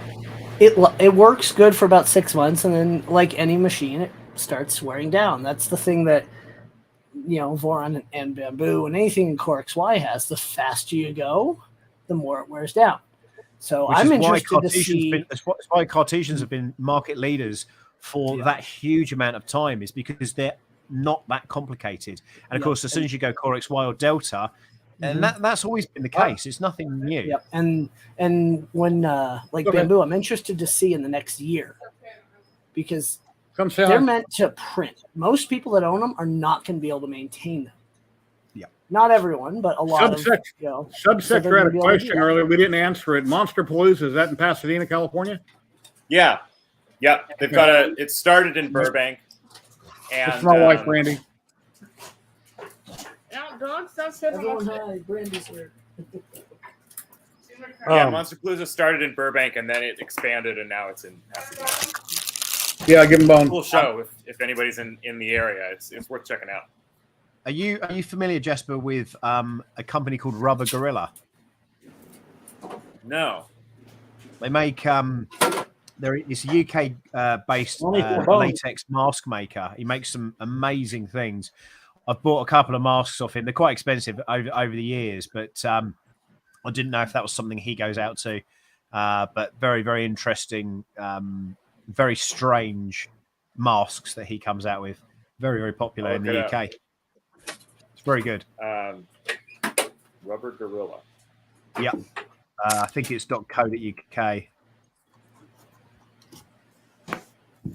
Neil Harvey. That's it. Yeah. Yeah. Oh yeah, cool. That's neat. I started doing. There's a company out here called Trick or Treat Studios that does a lot of Halloween masks, and so they I sculpt stuff for them sometimes, and that's always really fun to do. Oh, nice. Yeah, I was really big into collecting some of it. I mean, I've got a like a proper Satan mask with the horns and the whole thing, and I think it was about $300 or $400. And I was like, oh my god, I want more of these. And I've got a 2-year-old son now, so there's no way I can have that kind of paraphernalia in the house because it would just freak him out. And I want him to grow up, you know, without being freaked out by stuff. He's scared of the robot vacuum cleaner that we got upstairs. So interesting on point there. But you know, the last thing I want to be doing is messing around with that. What do I think of the P1P? Yeah. I love the P1P, and you know, here's the thing with the P1P, and I've not done a review on it. I've not done a review on any of the Bamboo Lab printers, and I have both of them, the X1 Carbon and 5 other P1Ps. The ecosystem works incredibly well for me, and I can't imagine having to load up an SD card and put it into a printer anymore when I can send it from my computer wherever I am in the world and send that to print on my Bamboo printer. The only thing that printer is missing is an auto unload facility. If there was something that could come along, take the bed off and put a new bed on it, that would solve loads of it. It would make it fully automated. Like the Mosaic and the AM and the Prusa big. Do you know of anybody that's in the 3D printing space and animatronics and robotic space and stuff that might be able to design something to do that? To be fair with you, I reckon that Bamboo Labs will come out with something. Okay. So you know, if you look at what DJI did with drone, so just a bit of backfill here. So Bamboo Labs, the engineers that work for that or owning that, they used to work for DJI, so the drone company. Okay, so what they've done is, if you look back at the drone company originally, drones in general were just kind of haywire. Everyone was doing whatever the hell they wanted. DJI came along and they basically capitalized on all the things and standardized everything. So geolocations, all that kind of crazy stuff that you've got on your apps on your phone now, where you can fly, not fly, no fly zones, all that kind of stuff. The engineers that came up with those kind of ideas have now got into 3D printing. So what you're seeing now is, you know, hey, thinking Sam, outside of the box. Yeah. Do you have a picture of Michael on your desk there somewhere you can show everybody? What, Michael from Teaching Tech? Teaching Tech. Don't you have a picture right there somewhere? I don't. I you know what? I looked for it earlier because I was doing something earlier. I don't have it here. Why is okay, that? Well, maybe this will help. Ladies and gentlemen, Michael from Teaching Tech. That's really funny. That's really fun. I was thinking about you the other day, actually. And today, I'm always thinking about you, Sam. I was doing a TikTok, and it was about the Creality K1, and it's basically me putting, if you know the song, the Take That song, Back for Good, and it says in the lyrics, it says, "I've got a picture of you beside me. I've got your lipstick marks to line my coffee cup." So I had Tripod's coffee cup with some lipstick on it, which my wife lent me, by the way, right? And I was desperately looking for the picture of you so I could just pan round and show you and the coffee cup. And it's because I've changed the room around a little bit. I was like, where is that picture? I know it's in here somewhere, and I just couldn't find it. It might be at the other studio. So how are you? Yeah, not too bad. I've got I've been working behind the scenes on something big and exciting. So I've told the patrons about it, and I'll be launching it soon. Nice. Is it a device that takes out the Bamboo Labs build plate and replaces it with a new one? Good timing. Love it. No, it's not particularly related to 3D printing, but all about tinkering and whatever else. And we got Matt German popping in, everybody. Hey, Matt. Boo! Oh, yay! Well, I'm out. No. Yeah, Michael, Teaching Tech. We got Scott, Edge of 3D up top. He's done some working with the Death Racers. He's done some really cool dragsters. He has a great channel regarding a lot of belt printer mods he's done for Ender 3s. Jasper Anderson just dropped in today. He's out of California. He does a lot of animatronics for different movies. He's working on, I believe, a Blackbird or a Crow to his right side. He might show us. And he does a lot of animatronic type stuff. And then Justin, Raycore 3D. I got the name right. He is one of the sponsors that just started the Rocky Mountain Rep Rap here recently. One of the organizers. Yep. Yep. And then everybody knows Matt down there below me, and then the real Sam Prentice. So, yeah, awesome. Kind of a little backstory on who's who. Who? Awesome. Nice to see everyone.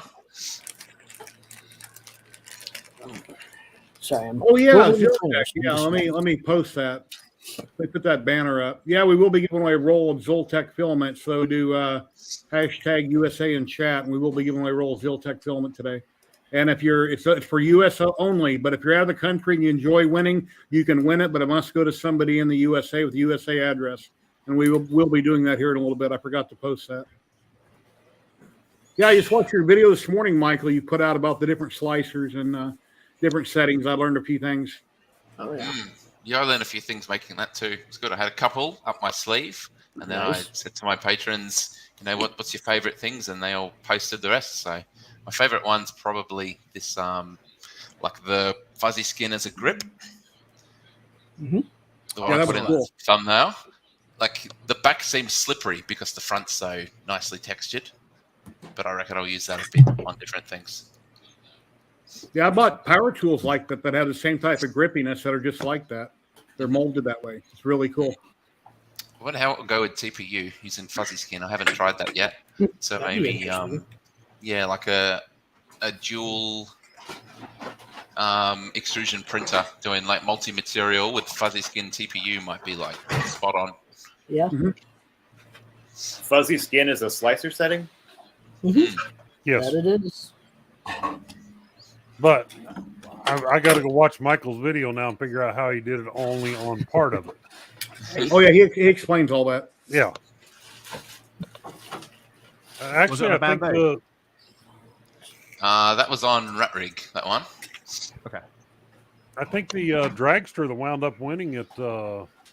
Riches. Yeah, he used Yeah, he had super fuzzy fuzzy skin. He had fuzzy skin tires on it. Yeah, and gears for his drivetrain, which Hello, Dan.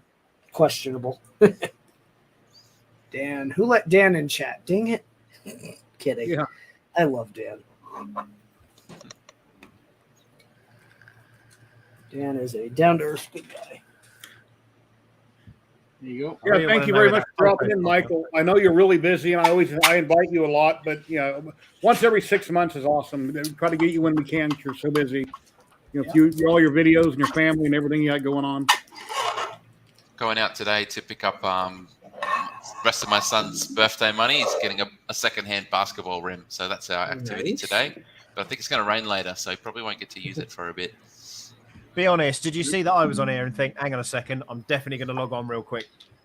I did. The alarm went off, and I'm like, find the channel, and I saw you were on, and like I was already coming down, but it was the cherry on top. That was smooth. Nice. I like it. Wasn't it just? Yeah. Wasn't it just? Chris Riley was live this morning. He had his wife and a little window up in the corner of his screen, and I tagged him in chat, and I said Michael might be on today. So I don't know if he picked up on that or not, but I always send him an invite all the time. His chats are always so big. Yeah. Hey, Griffin's Closet Print Farm, i.e. Chewy. So Matt, how's it going down below? You were out and about, and you had a birthday party to go to, and you were on your cell phone. You showed me some really green, pretty scenery, and then your phone lost audio. Yeah, sadly, but I was out in the countryside, so visiting my father-in-law. Was his 70th birthday today. Very nice. Yeah, and I've been printing too. I made a cannon and a bullet. Canon camera? What? Nice. Cool. I made a smaller one too, called Bullet Bill. That's cool. So I did modified this part right here. I modified. This is all my doing. The front and the back is from the original designer. Forget 3D. And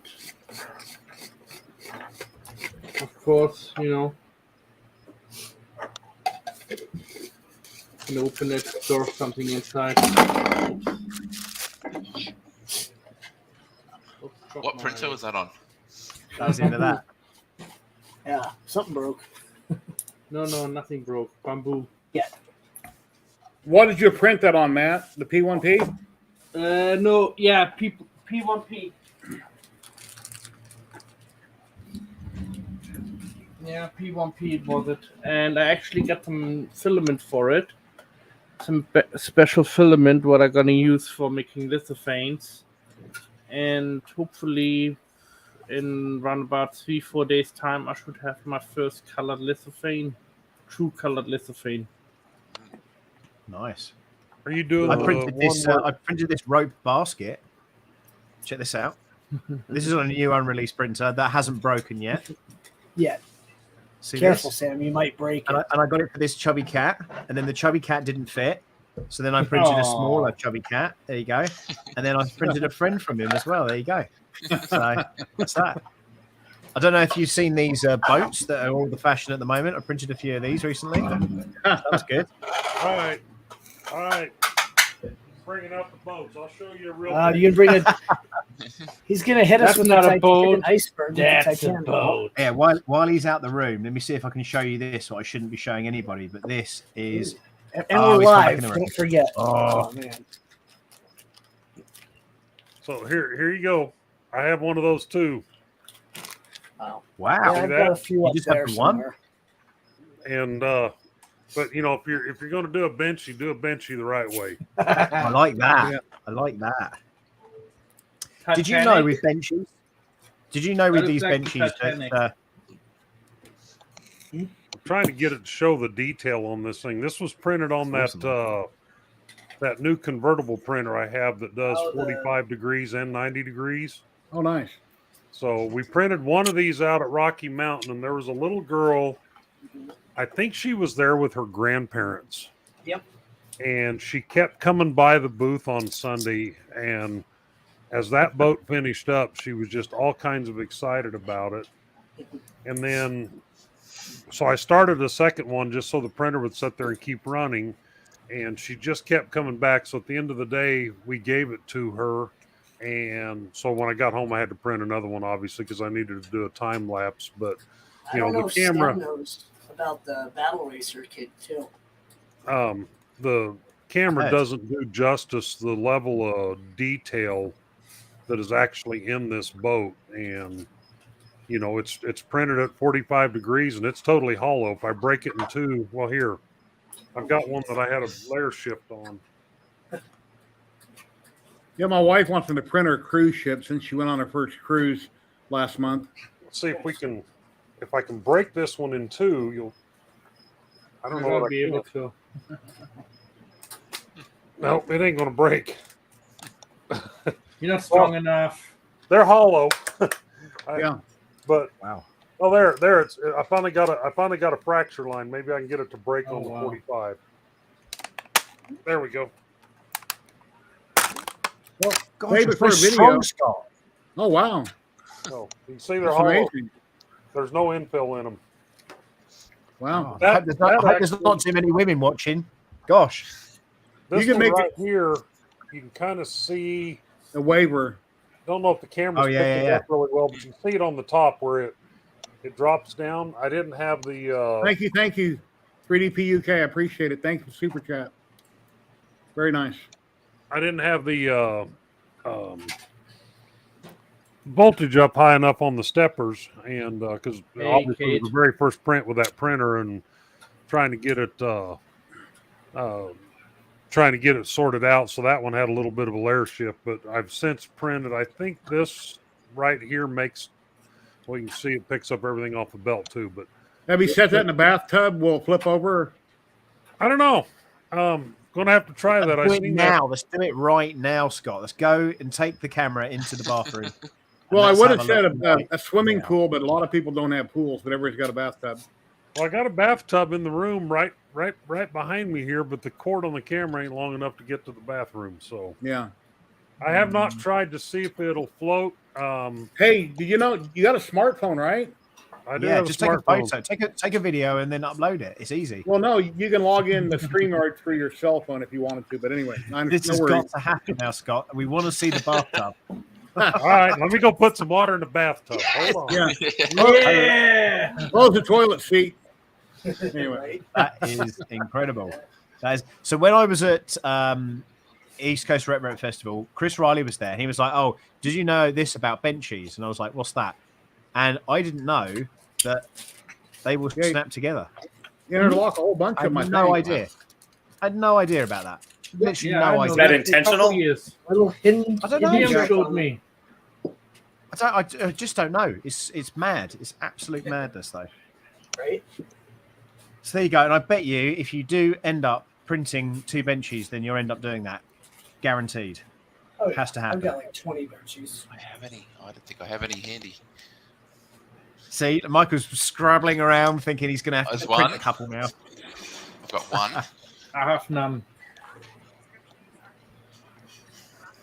Jasper's like, what on earth have I this logged on is- to?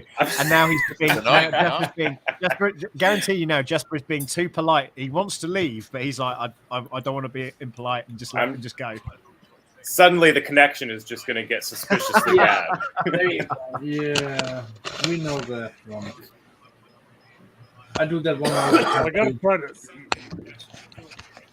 go try to find the link here to.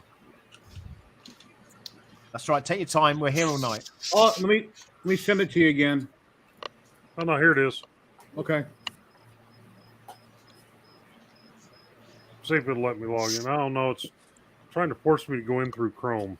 We don't do that.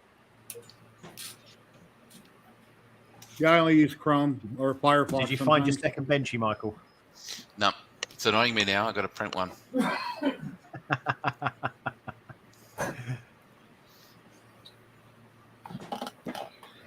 So the thing that you're making at the moment, is it car related? It is correlated. I haven't See? made it, but I'll be making things for it. Okay. That's good. It's good stuff. We It's are good hoping stuff. to have the 3D printed Lamborghini that Joel showed off on his video just recently at the next year's Rocking on Rep Yeah, I Rap. saw that. It didn't work though, did it? It runs. Does it? It runs and drives. Okay. I didn't Yeah, see he him started it driving. up at the though. very end. Yeah. Okay. I didn't see that bit. Back in the day when I was in like the Soladoodle forum and community, there was a guy making a fiberglass mold for an one of your- old Aston Let Martin. me mute your mic. There we The go. whole car, I 150 muted your mic. square millimeters at a time. He was just like Yep. printing it Wow. out in cubes, gluing it together, and then fiberglassing the body. I think the project's still online. It might have been a DB6. Let me see if I can find it. Yeah. Wow. It's not seeing your video, but I muted your mic so we won't have feedback between both of them. I just hope he's got pants on. TV representative wear pants. They don't have any legs. When you Well, come in on your cell phone, don't Figure out ask for what your to do video. here to get the video working. I've never logged in with a cell phone. I know a lot of people have. I don't know what button you hit on your cell phone when you log in StreamYard. I don't think Scott's ever used his cell phone. I can do all these crazy things with 3D printing and CAD, but I can't log on to StreamYard. My brother has a flip phone. He doesn't have cable, and he's never owned a computer, and that's really Wow. sad. Yeah, he's like 10 years older than me or something. Who's Kate Beasley and why does she not have a 3D printer? She's never bought one yet, but she Where does is do she? some. She does do laser work. Yeah, put the I'm link. What's that? Say again, Michael. Jerry, I put the link to that Aston Martin. Can you put it on the Yeah, screen? let's have a look at it. Sure, Let's have a sure. look. Hey, Kate. This was like almost a decade ago, I reckon. It was way back. Yeah, 2013. He was on the forum showing us his progress pictures. Oh, wow. Now, for some reason, it's still not allowing us to pick up the camera, is it? Yeah, I'm seeing a black screen. I don't know why it's not working. Well, kill the You camera. might have to allow it. Is that 3D printed or is that wood and then he's molding that to the wood? I think he did all the outer parts in 150mm sections, which was the max build volume. And then I think he touched it to the wood to give the outer contours and that became like a fiberglass plug. That's how I remember it. Okay, so there. Hey, he's finished it. So if you Google his name, hang on, let me send you another link. Have a check. Can we share screens, Jerry? Oh yes, I was gonna pull it up, but yeah, you can. Oh, that's right. You do it. I'll probably break it. That's the wrong one. He actually. There's pictures of it. He's actually finished it. Oh wow. Wow, it does not look like it was made that way. It's incredible. That's This guy insane. is way more patient than I am. That's for sure. What about Joe Telly interviewed the man with the Lamborghini that he 3D printed all the parts? The one I just mentioned? Yeah. Well, I wasn't listening, but I've seen videos of that in the past online and pictures before. Well, it's based here in Colorado, so that helps. That's pretty cool. I saw recently some restoration with like a Model T, and they were basically cutting out the wood and inserting the wood into it, so they know where to get all the contouring and stuff done to. So, very, very interesting project. I love the fact that Scott is in his bathroom now trying to get this bloody boat to float. Why can't he just bring the bathtub into this room? Sounds easy. Here's some stuff that Kate has done on her laser. She's done a lot of miniature stuff here. Little tiny things, little tiny bottles. Cool. Yeah, where is she? Where does she live? Oh, let me find the rest of the pictures here. Here's a little tiny scene that she's done. She made all the bread and the desserts and everything out of modeling clay or something. Everything there she made. That's great. Ask again, Sam. That's really cool. She's NC. What does NC stand for? New York City? Carolina. North Carolina. Okay. North Carolina. Where is that? Eastern side of the country, very east. Well, I can confirm the Titanic rolls over in the bathtub. I got a video of it. Oh, mate, hang on a minute. Do you have any ice that you could have used, or what? Yeah, I figured it'd be top heavy, but hang on. Let me see if I can just hold this camera up to the. thank you for your commitment and service. I don't know how that's gonna. Every night in my dreams. They think of Benchy? What? That's incredible. I didn't realize your bathtub also had a light emitting from it. Yeah. Very cool. It floats. That's cool. Wrong way It up. floats. It just floats upside down. Whatever floats your boat. Hey, or not. Oh, that was your microphone. I thought you were holding something up there you wanted to show. You're adjusting your microphone. No, I was. All right. I was just singing into the microphone. Yeah, sorry, Jerry. You want to do the Hey, Big Jono. Hello. karaoke from Titanic? Stop and say hi, Jono. Here's the link. Joe. Oh, that's not the A link. question. You and your wife are on the Titanic, Sam, right? And you and it's of course sinking. And would you give her the door, or would you go on the door? I would make sure I could. do it with my wife. I'd rather drown than carry on.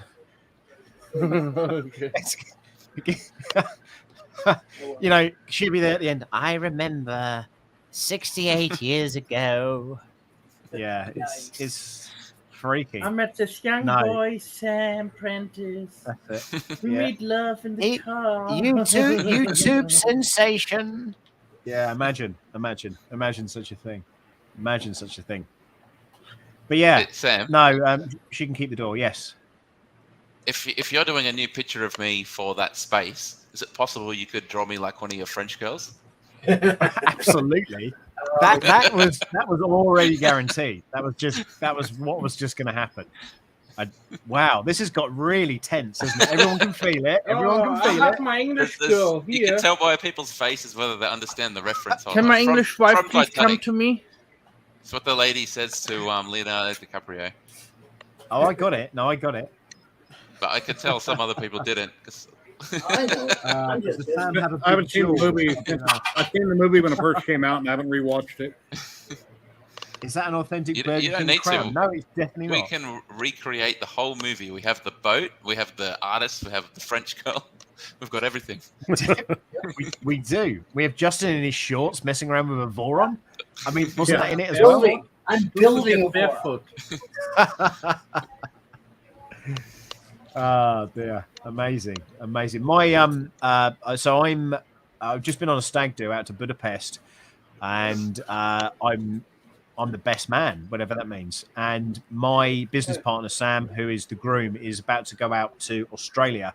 And as soon as he told me that, I just went, "Yeah, Michael from Teaching Tech." Literally, that's all that kind of came into my mind at that point. I was like, "Oh, if I was there, I'd probably try and visit Michael from Teaching Tech."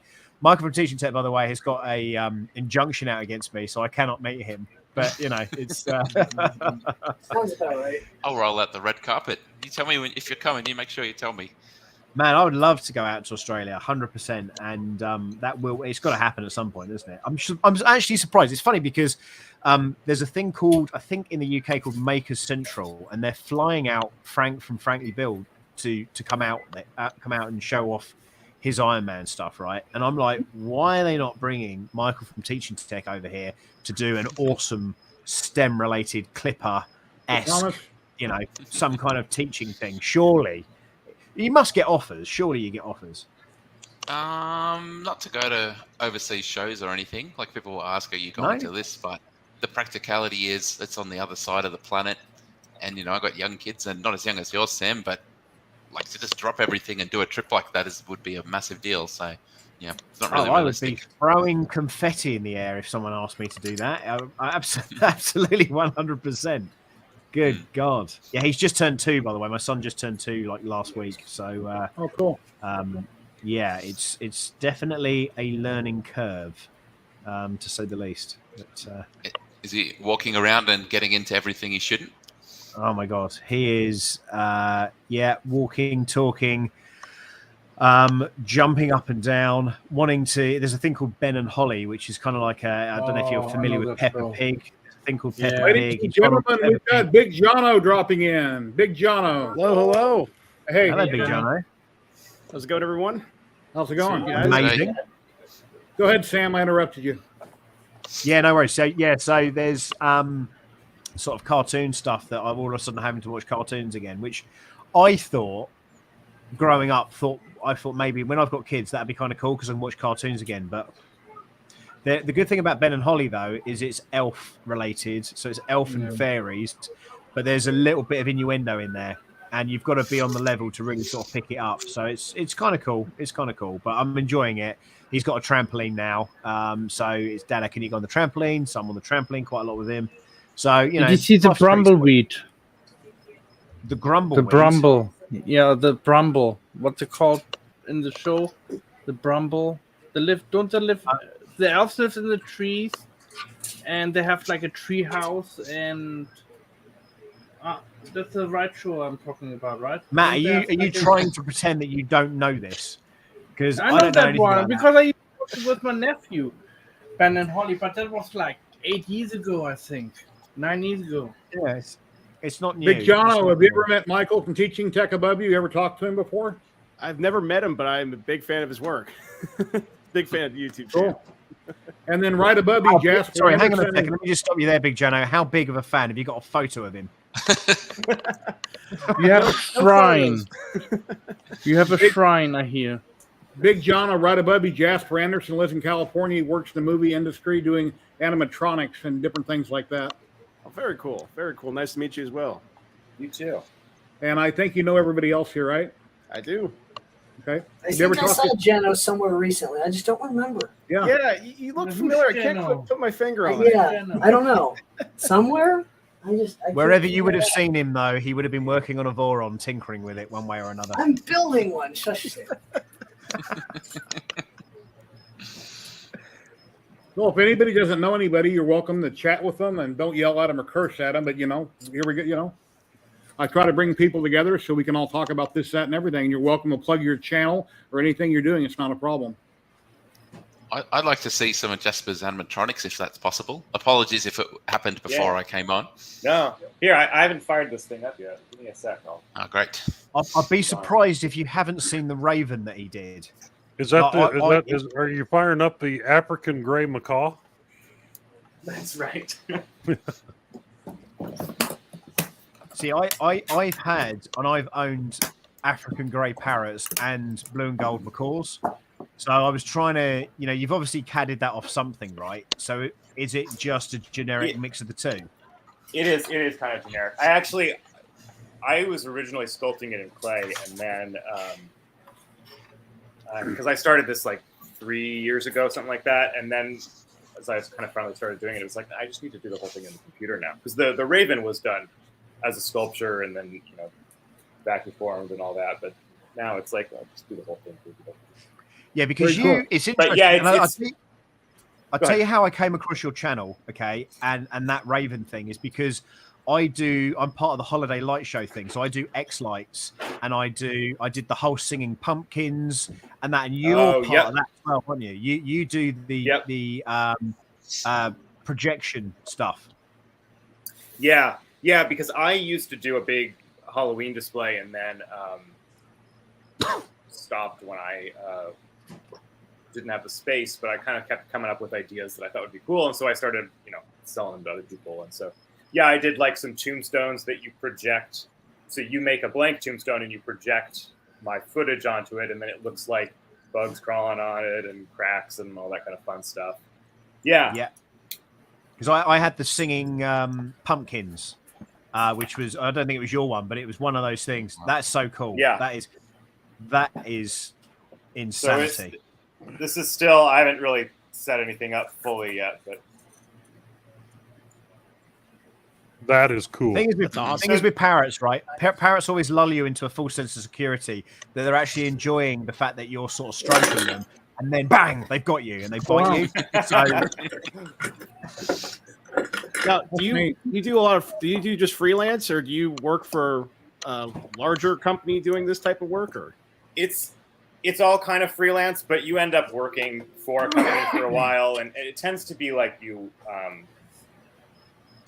there's different special effects shops, and you'll tend to get hired by one, and then they'll for one show, and then they get 2 more shows after that, so you stick around for a while, and then they get slow, and somebody else gets a big job, and so everybody kind of hops around like that. Yeah, it's funny because actually not a lot of people don't know this about myself is that for a few years I actually worked in themed entertainment, and I worked for a company that did a lot of similar things that you're working on. So it's really cool to see another. What stuff were you doing? So it was like maybe 4 or 5 years ago. I worked for a company as an engineer. We worked with a lot of the big name amusement industry clients, Disney, Universal, without going too much into detail because of NDAs and stuff. But gotcha. Worked on animatronics, theming different for like theme parks, attractions. Also did like experiential marketing displays for customers as well. So it's really cool. It's really cool to see stuff like that, and also another in that like world almost, because I've been out of it for a few years, but I'm still so interested in it and doing a lot. I have a lot of friends in that industry still, so it's really cool to see that. I'm sure we know some of the same people. I'm sure we do. It's a very small knit community. Yeah, where are you based? Central Florida. Okay. Yeah. Cool. Yeah. Nice. That's very cool. There, I'm sure. So just Jasper, just really touching on this. So you've got a servo in the feet, right? At least one, maybe 2. Then for the neck mech, you've got a single to turn it sort of left and right. And then is there 2 more servos to get their head movement? That's just a single one. Yeah. Single. Okay. And what about the mouth? And the mouth is so right now. Oh, this one. Oh, here. Magnets. That was confronting. So right now this is just straight onto that servo. I'm going to probably change it because it works really nice, but the problem is that then you're really locked into using that particular servo, which I don't love for a kit, because the whole point is really that people will be able to take it and then do their own thing with it and make their own modifications. which has been kind of the fun thing with the Raven is, people came up with improvements to the design. And so as much as I can I'm surprised with the mouth it's not on a cable and the servo is in the body. You could, but part of what I'm trying to do is just make it really, really easy to put together and for me to put together, because one of the things that happened with the Ravens is that I was kind of designing it as if I was only making a couple of them. And then I realized, there's a lot of people building these, and just putting those kits together became a whole ordeal. And so now it's kind of like, what's kind of the least that I can do to get them as much as. What might you use for feathers on something like that? So the body is probably just going to be covered with fake fur, and then you can order all kinds of different colors and shapes and sizes of feathers. Wow. It's kind of weird actually when you actually start ordering feathers, and it's like, this is a duck, and this is the part of the duck that these feathers are from. It gets kind of weird, but so when people follow you on your YouTube channel, they can find out more about this by following you on YouTube, right? Yeah. So right now I'm kind of going through this is the prototype, and so I'm going through my different steps of working on this, and then hopefully soon enough the actual kits will be ready. Now, are you using a RC receiver on that, or? Yeah, so this is one that a friend of mine who actually passed away designed this as I've seen that. a little like hobbyist thing. Yeah, and it's super cool because the boards that come with it, that's just dangling off of this thing, lets you record. So you can, do your little thing and hit record, and then you can play it back. Oh, wow. And people can, set it on a trigger so that, they push a button or trip a sensor and it goes off. And that's, just kind of a nice, very accessible way to do it, because other cheap options have a lot more kind of computer programming things. And a lot of the people who want to do this stuff don't actually know that. So nice. That's really cool. So so in regards to kind of getting the feathers onto it, I'm assuming that when you print, you'll either have to drill it or you'll have to print the holes into. Is that how you would do it, or would you just glue on? Or? So, for the most part, and I think some of this is getting redesigned. These are going to end up being vacuum shells on the real things. Right. So I think what it's going to be is you're just gonna glue them straight on there for the wings, because they should lay mostly flat. Yep. And really, it's just the wings and the tail that need it. And so then the fur, for the rest of it, you just kind of stick down and spray glue. Yeah. So I haven't really figured out all that yet. Your idea of this parrot, I don't know about you yourself, but certainly for me, my parrot would definitely swear. Like,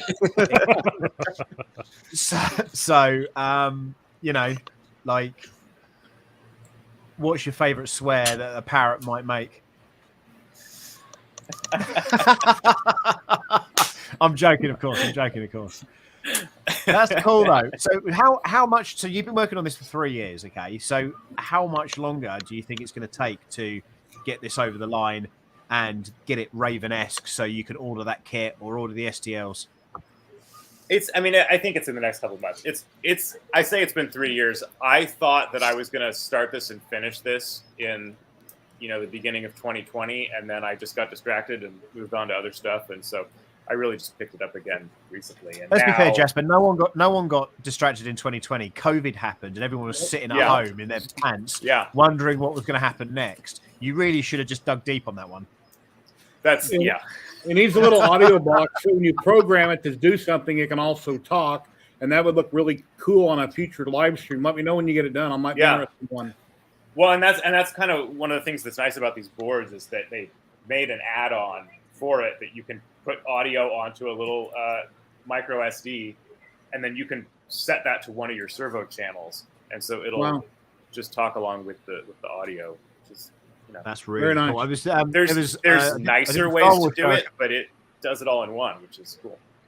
That's cool. I did a Star Wars show a couple of weeks ago, and there's a guy called Oliver Steeples, and he's built a robot called Rex.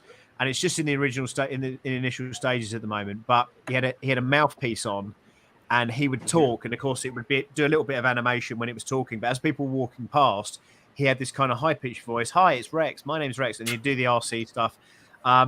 And you can really get some fantastic movement out of these robotics.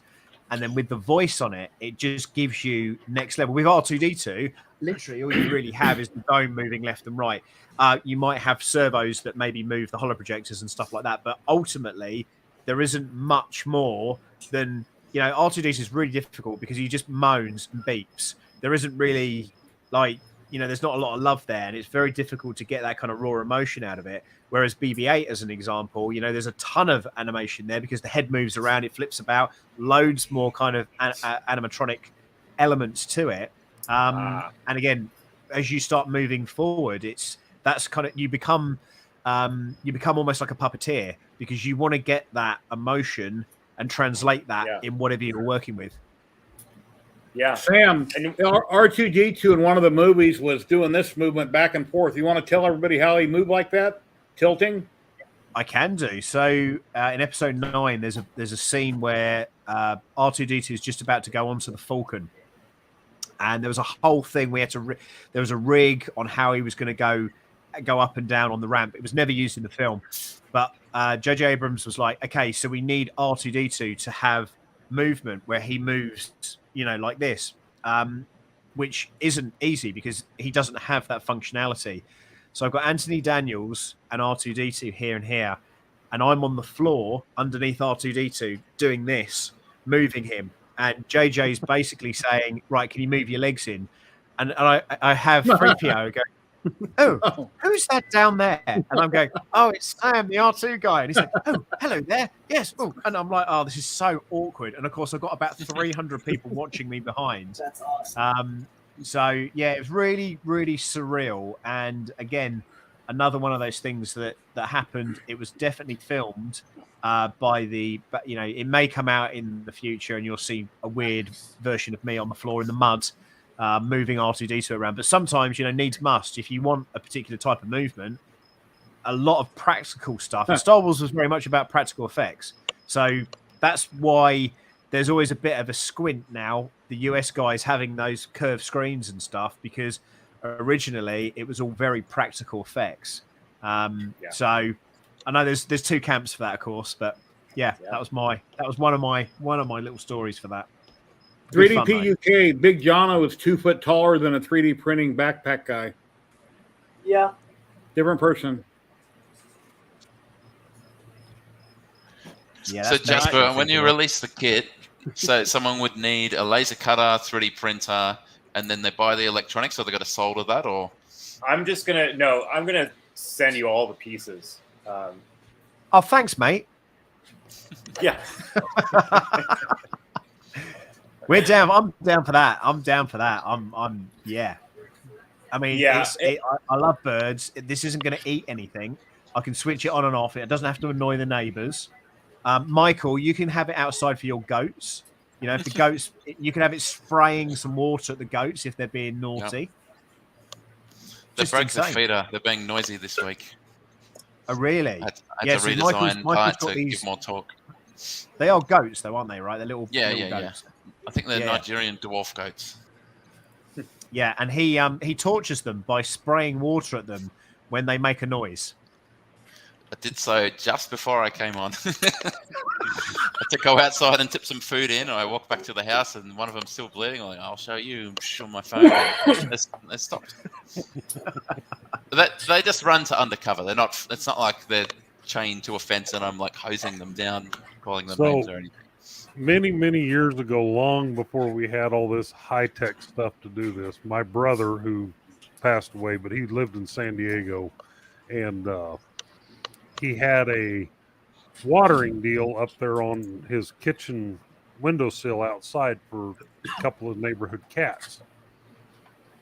But he didn't want the skunks and the raccoons and all that getting up there. So he bought a camera at Harbor Freight, tied that into his TV in his living room, put a solenoid you'd use for electric sprinkler, automatic sprinkler system under his sink, and put a spray nozzle out through the wall, spraying at the bowl. And he would sit there in his living room, watch on the TV, and he literally had a cord that he'd plug together. And that was his entertainment. He'd sit there and wait for one of them animals to come up there to the water bowl, and then he'd plug that together. And of course, he'd spray him. And that was his. He would entertain himself for hours with that. Wow. I guess Amazing. that's what happens when you're a pilot for the Navy for 20 years and you retire. You get Hey, bored Karen. and you find entertainment with spraying animals. But like I say, it was before any. I mean, he cobbled all this stuff together with stuff in his garage, and he went to Harbor Freight and bought a camera that would plug into his TV, and he would sit there in his living room. That's what he would do all day long, and spray the animals that come up there to drink. African Goat stew. Thanks, Karen. Been a while. Maybe Karen. you can. You want to pop in? Oh, I Maybe you won't could open that prepare until for I've got my kids here, and then we'll look at it together and make a decision. Amazing. I did, Jasper, can I get some tips? I did some animatronics once, but it turned into an abomination. Oh no! I don't know No, what happened. no. with this. Oh my god, it's so big. That is insane, isn't it? Yeah. And like every time there's a full moon, Yeah. just Yeah. what's up with it? Crazy. It was chasing around like pets in the That neighborhood is- trying to chomp them. That is the That's thing right. of nightmares. And ironically, we were just Big. talking about robot Who's vacuum that cleaners guy? just before you came on. The They look remote doesn't familiar. work anymore. I can't get the remote to talk to it. I need to pull it off. But I'm just worried about losing a hand. Careful as I with get that. to the Careful with that bolts in pulling there. it off. Good God. That was terrifying. Yeah, that is quite freaky, isn't it? God. See, I don't have a picture of you in this room, but I've always got this here, Sam. It's always just to just terrify that hell out staring of me down in my peripheral vision while I'm recording. Oh my word. Keep it on. Somebody tries to sell you something, go away. Have the mouth open. Yell at them. That's what you need Take to it up do to your for Ring goat. doorbell and then have it go off when your Ring doorbell goes off. Yeah. Oh. Dear, oh Very dear. cool. Yeah. That's probably one of your lowest viewed videos as well, isn't it, Mike? Does that make you happy or sad? I don't know. It There was it a good makes plot me for you in there, but it's a makes me strange feel like representation. the chap that on Facebook the other day that called me the worst YouTuber. I felt quite good about that. But at least I've got a name. Big John, what have you been up to, buddy? I've seen you on a bunch of videos at Rocky Mountain Rep. What's been going on? Yeah, so I'll be honest, not much. I've been taking a little bit of a break from the live streaming since I got back. I've been trying to work on I have a few projects I'm working on right now. One I'm trying to finish up. I've been just haven't. Oh, let's see. Let me switch my screen here. I have like a couple different things going on at the moment. I've been working on. So I have these light panels I've been working on for my sister. Actually, they're about done. I'm just getting the last of the. I got glue magnets into all these little holes right here, but I got here. I got one lit up because I was using it for something else. So that goes in there. And I have these. They're going to mount onto the wall. If I can slide that in. So that's all nicely lit up. Oh, I got a cool. little controller in here. It's hard to see, but it's a little ESP8266 that's running that and WLED software that can control the lights, the colors, and all that stuff. It's just on default orange plugged in. But other than that, I've been just I'm trying to get. I've been testing out the new machine behind me on my other. Let me interrupt for a minute. Ladies and gentlemen, we've got another Kiwi popping in. Or not another one. We have the one and only Kiwi from down under, Kieran. Hey, Kieran. Hey guys, how's it going? hello. Go ahead, Jono. But I've been other than that, I've been just trying to. I've been testing out this machine behind me. Let's see, that one, the Solvo SV06 Plus. I've been playing around with some Pet G, and been playing with this awesome. For those that know, Greengate 3D has some new high temp Pet G. This was printed at 255C. Wow. But there's an all metal heat break in the hot end, so this has been doing really well. I've seen you printing that on Twitter. Yeah, so this is actually a new project I'm working on. This is going to be a. I'll go back to my other screen real quick. It's going to be a lamp. It's going to be a this is a smaller. This is a 50% scale version of what it's going to be. But I can use this light to kind of show. And actually, the other piece on the Delta behind me, the Super Racer, I got to pull off real quick. I can show that too.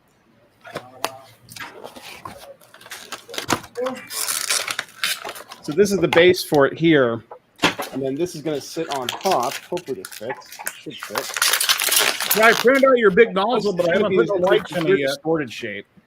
Oh wow! That kind of came up with, and also these like I don't know what you want to call them, triangular prisms. Almost, it's a weird aesthetic design, but there's going to be a light inside of here. I'm going to have some LED strips kind of running on the inside of this, and I'll just kind of put this in here to kind of light it up, but not going to be pretty, but it'll do the job for the time being.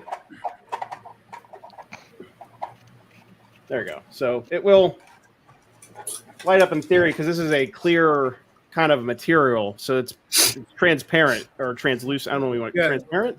Yeah, I think it's transparent enough. It'll glow. Yeah.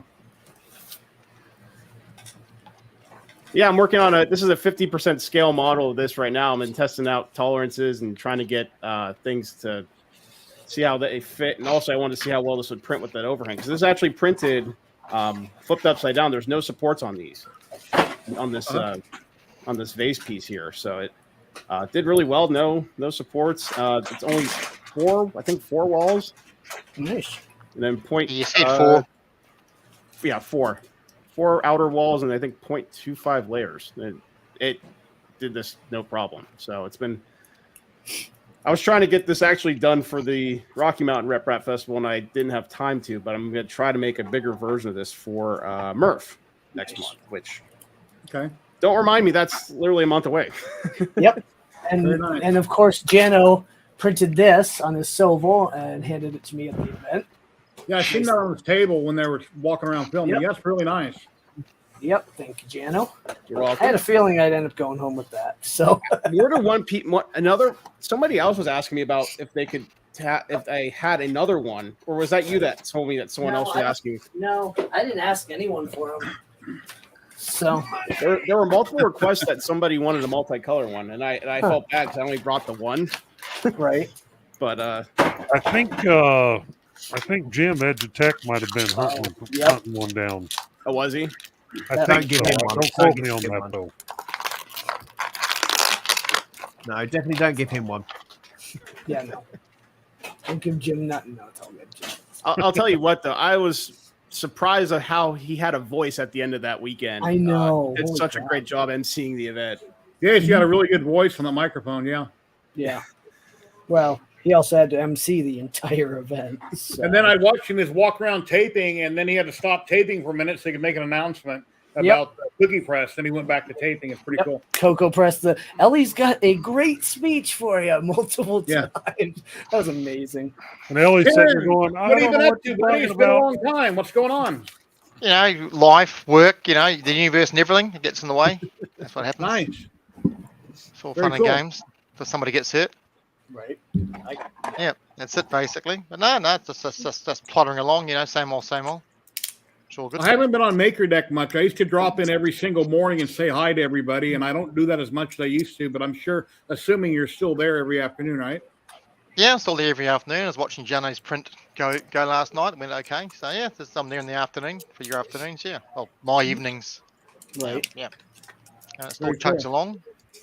I've still got top 4,500 followers and 350 odd makers now, so it's good. Yeah, Jasper over on Twitch. I don't know if you've seen it. A channel called Maker Deck. It's got up to, like we do here, up to 10 people at a time live, and they're streaming prints that they're working on, or it might be a resin print, or they might be making something. And then chat's always nuts. There's always like 100 people or more on in chat 24 hours a day, and people are streaming what they're printing or what they're working on. It's really cool. Wow. It's called Maker Deck. Gentlemen, Keeps everybody off the streets anyway. Yeah, going, yeah, I gotta leave in about 40 minutes, and haven't had a shower. Kids haven't had breakfast or anything yet. I just realised the time, but I gotta get. Well, that's bloody 8:30 over there. What you doing, boy? We're going to pick up a basketball ring for my son's birthday present. He had some money left over, and nice. Yeah, so we found a second-hand one, and we got to go for a bit of a drive. All right. Well, thank you very Green much. with the mount as well. The whole lot. It was great having you stop in. Thank you very much. And maybe in Thanks 3 for or 4 having me. months, if you get a minute, you can come back in. It was great having you, and we love your channel and keep making the great content. Everybody watches it every time it pops out, and you've been helping out the community greatly, and we really appreciate it. Awesome. Thank you. Thanks for the kind words. Good to see Michael. everyone again, especially you. Cheers, Nice meeting Michael. you. Yep, nice Hey, meeting Michael. Take care, Michael. Love you, bye. Bye-bye. You're just an evil man, Sam. That's all. Hello, Rob. How Yeah. you doing? I'm just glad it didn't get too weird. That's the different Right. stream. Does your wife know For the that you have a stream, platonic weird relationship has a lot with of room him? to move on the stream. Sam, Does my wife know? Does my wife know? And she probably doesn't care, to be honest with you. It's that's the way things have gone. Let's give away a roll of Ziltech filament. Let's do that. Pound USA in chat. Anybody wants to roll a filament? If you're not in the USA, it must go to somebody in the USA. You need to contact. You need to be in chat, present to win. I will give you my email. You can go to ziltech.com, pick out a roll of ABS, PLA, or PET-G. Let me know what color, and I'll let my rep know, and they'll get it sent out right away. So if you want to win and you're outside the U.S. because you like winning stuff, it needs to go to somebody in the U.S. You can donate it to whoever, and I need their information within, today or tomorrow. Don't wait till a week from now and say, "Oh, I won last week. Where's my roll?" No, you need to let me know right away. It's go to their website. But let's do the drawing. So, Hold on. Wait. one more Bang second. USA in chat. Anybody on screen that can win also. On YouTube and Yeah, we're on Twitch and on YouTube. They both StreamYard picks up in either or. Doesn't matter where you're at if you're watching. Just do hashtag USA in chat. All righty, here we go. And 5, 4, 3, 2, 1. Let's draw a roll of film. Come on.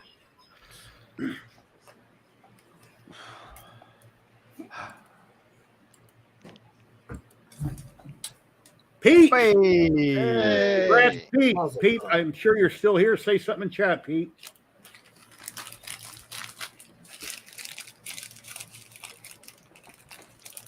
There he is. everyone hide. He's watching on There Twitch. he is. He's twitching on Twitch. Cool, Pete. Go to ziltech.com, pick out a roll of filament. Let me know what color. Here's my email right here in chat. But you know how to get a hold of me anyway.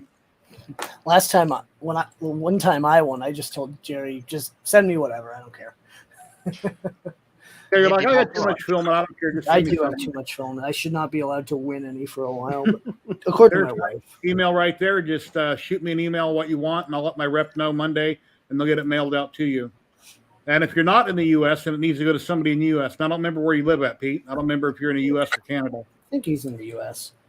Justin, But how much did you get after Rocky Mountain? For what? Filament? Oh, God. Yeah. Doggies. Nice. The container's still So- coming, I suspect. Right.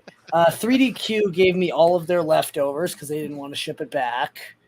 Green Gate gave me 4 rolls. Cookie Cad, 2 Okay. half rolls. And Utah, all a right. few other things here and there. Right so next to me. I came home with a lot more than I left with, which is not a surprise. But I spent no money at an event, which is insane. Whoa, there's a There win you for go. you. Well, when you run it, you don't need to spend money. What's nice about orchestrating it and running it like you did, like I mentioned the other day, is you made so many new friends with yeah. so many companies. And now you have a zillion contacts. I So- had a zillion contacts even before that. Okay. So Anyway, Jasper, this is kind of what I do each and every Saturday. I only do it once a week. We live stream, we hang out, we chit chat, and you're always welcome to drop in. We'll keep going, but you're not under any. If you ever have to go, you're welcome to go. You don't have to be here just because I'm still streaming. But we love having you in. We love having everybody in, and we do this, like I say, up to 2 to 4 hours. And I usually don't go over 4 hours. I've been streaming now for about 2.5 hours, and as long as we're busy talking or chat's asking questions, it just kind of keeps running. So one time I think I streamed, one time I streamed like 6 hours. It all depends who's dropping in. If people keep coming in, I mean, if I'm getting ready to drop off and Sam is just dropping in at the 4 hour mark, I'm not going to close the stream. I'll run for another hour or two. So as long as it's active and we're all having a good time, then I just keep streaming. So anyway, so always a lot of fun. Cool. So 24-hour maker stream when? No, Yeah. I don't know about. I don't think I can handle that. Yeah, I don't think I can handle that. Boss wouldn't let him. But I've done Hey there, well. hey there, girlfriend. How's it going, girlfriend? So there she is. Yeah, my wife's name is Brandy. She loves Betty Boop, so we call her LV Betty Boop. So anyway, and she loves Kieran's accent. So that's they're unofficially boyfriend girlfriend, just make believe. But anyway, if he ever wants to fly her down there, Jerry thinks, but shush, don't tell anybody, right? yeah. Anyway, a lot of fun.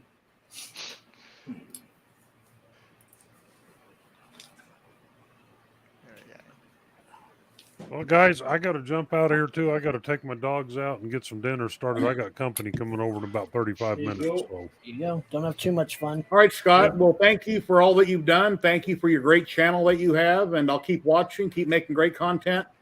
And yeah, you're always welcome to come back. I do this every week.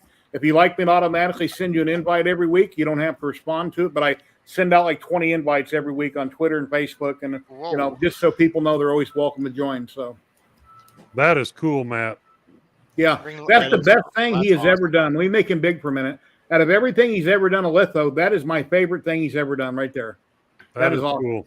Yeah, I haven't done any of the multicolored lithos yet, but that's awesome. There was a guy next to you at Murph that was doing them. Is the color all on the back side? Yeah. He prints it out on paper. Inkjet printer. He prints out the colors on inkjet, and then I guess he glues it to it.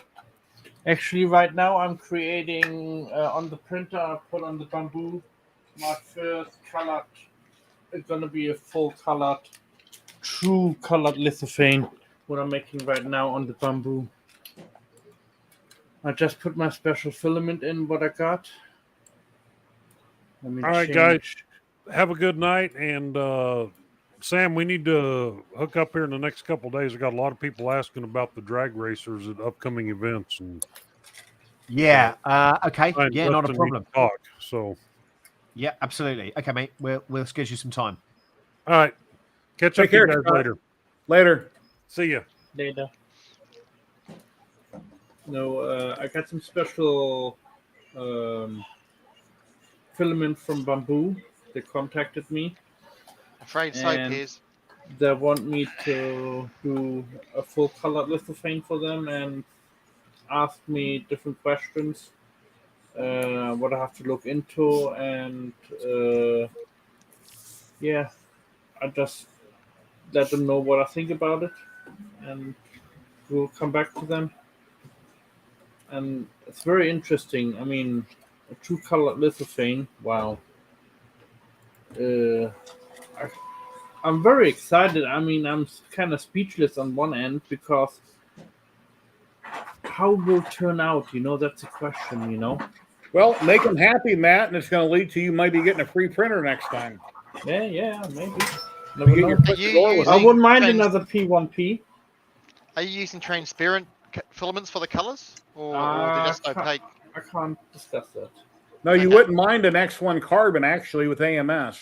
I'm allowed to talk about it, but what colors I'm using on there right now, I can't talk about that. That's fine. That's fine. We'll let you off this time. Yeah, P1Ps right now, I think shipped in the US for like what? Well, my X1 carbon with AMS shipped here to Vegas was like $1,680. The community paid $500 of it, and then I sold off a lot of printers and lasers to pay the difference. I don't know what the P1P is to your door here in the US. I think it's like what, $7.99, but then you got to pay shipping and tax. Yeah, sounds about right. I know I will use more whites than anything else. And that Creality K1, it looks pretty awesome. We'll have to wait and see, but for the price, it's 300 by 300. It's faster than hell. Nozzle, you're guaranteed to break a nozzle once in a while, like Sam did. And yeah, it looks pretty cool for $5.99. Yeah. The problem I think you're going to have with it is that the belts are 6mm and the pulleys are 9. So you can already see that you're getting this kind of, if you imagine that's walking. the belt, you're getting this kind of movement here. The other thing I noticed pretty much straight away is the pulleys there.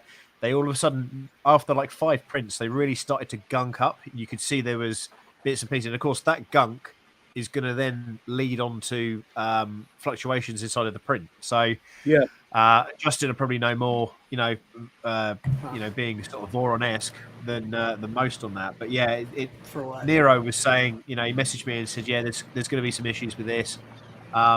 He thinks so. I tend to follow what he says because, I view him as being a bit of an expert. So I've got Gates belts on my Hypercube. They used to be the cheap black ones, and I never had gunk built up on either one of them. Yeah, but I wasn't running at high speed, so I don't think it should matter. No, as long as they're high temp belts, they shouldn't transfer any material. That's the whole reason you run the high temp belts. Maybe they went to some generic Chinese company for the belts. They're not Gates belts they put on it. Yeah. And they got some kind of residue on them from when they made them. I don't know, a wax or something. Could be weird. Could be. But again, you're gonna get undulation in print and stuff like that. It's just, and also the teeth going onto the usually I think with Core XY you don't normally have the teeth going onto the smooth pulleys, and they had that going on. So yeah, I don't know. I might be wrong, but that's what they had on mine.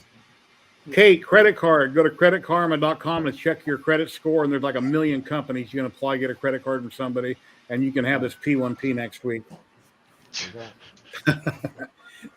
Credit cards are evil. Most people have credit cards. I'm gonna have to shoot, guys, because my dog is now bothering me because she desperately wants to go out. So we'll catch you next time. Jeff, really great to meet you. Thank you very much, Sam. You have a great day, my friend. Bye, Sam.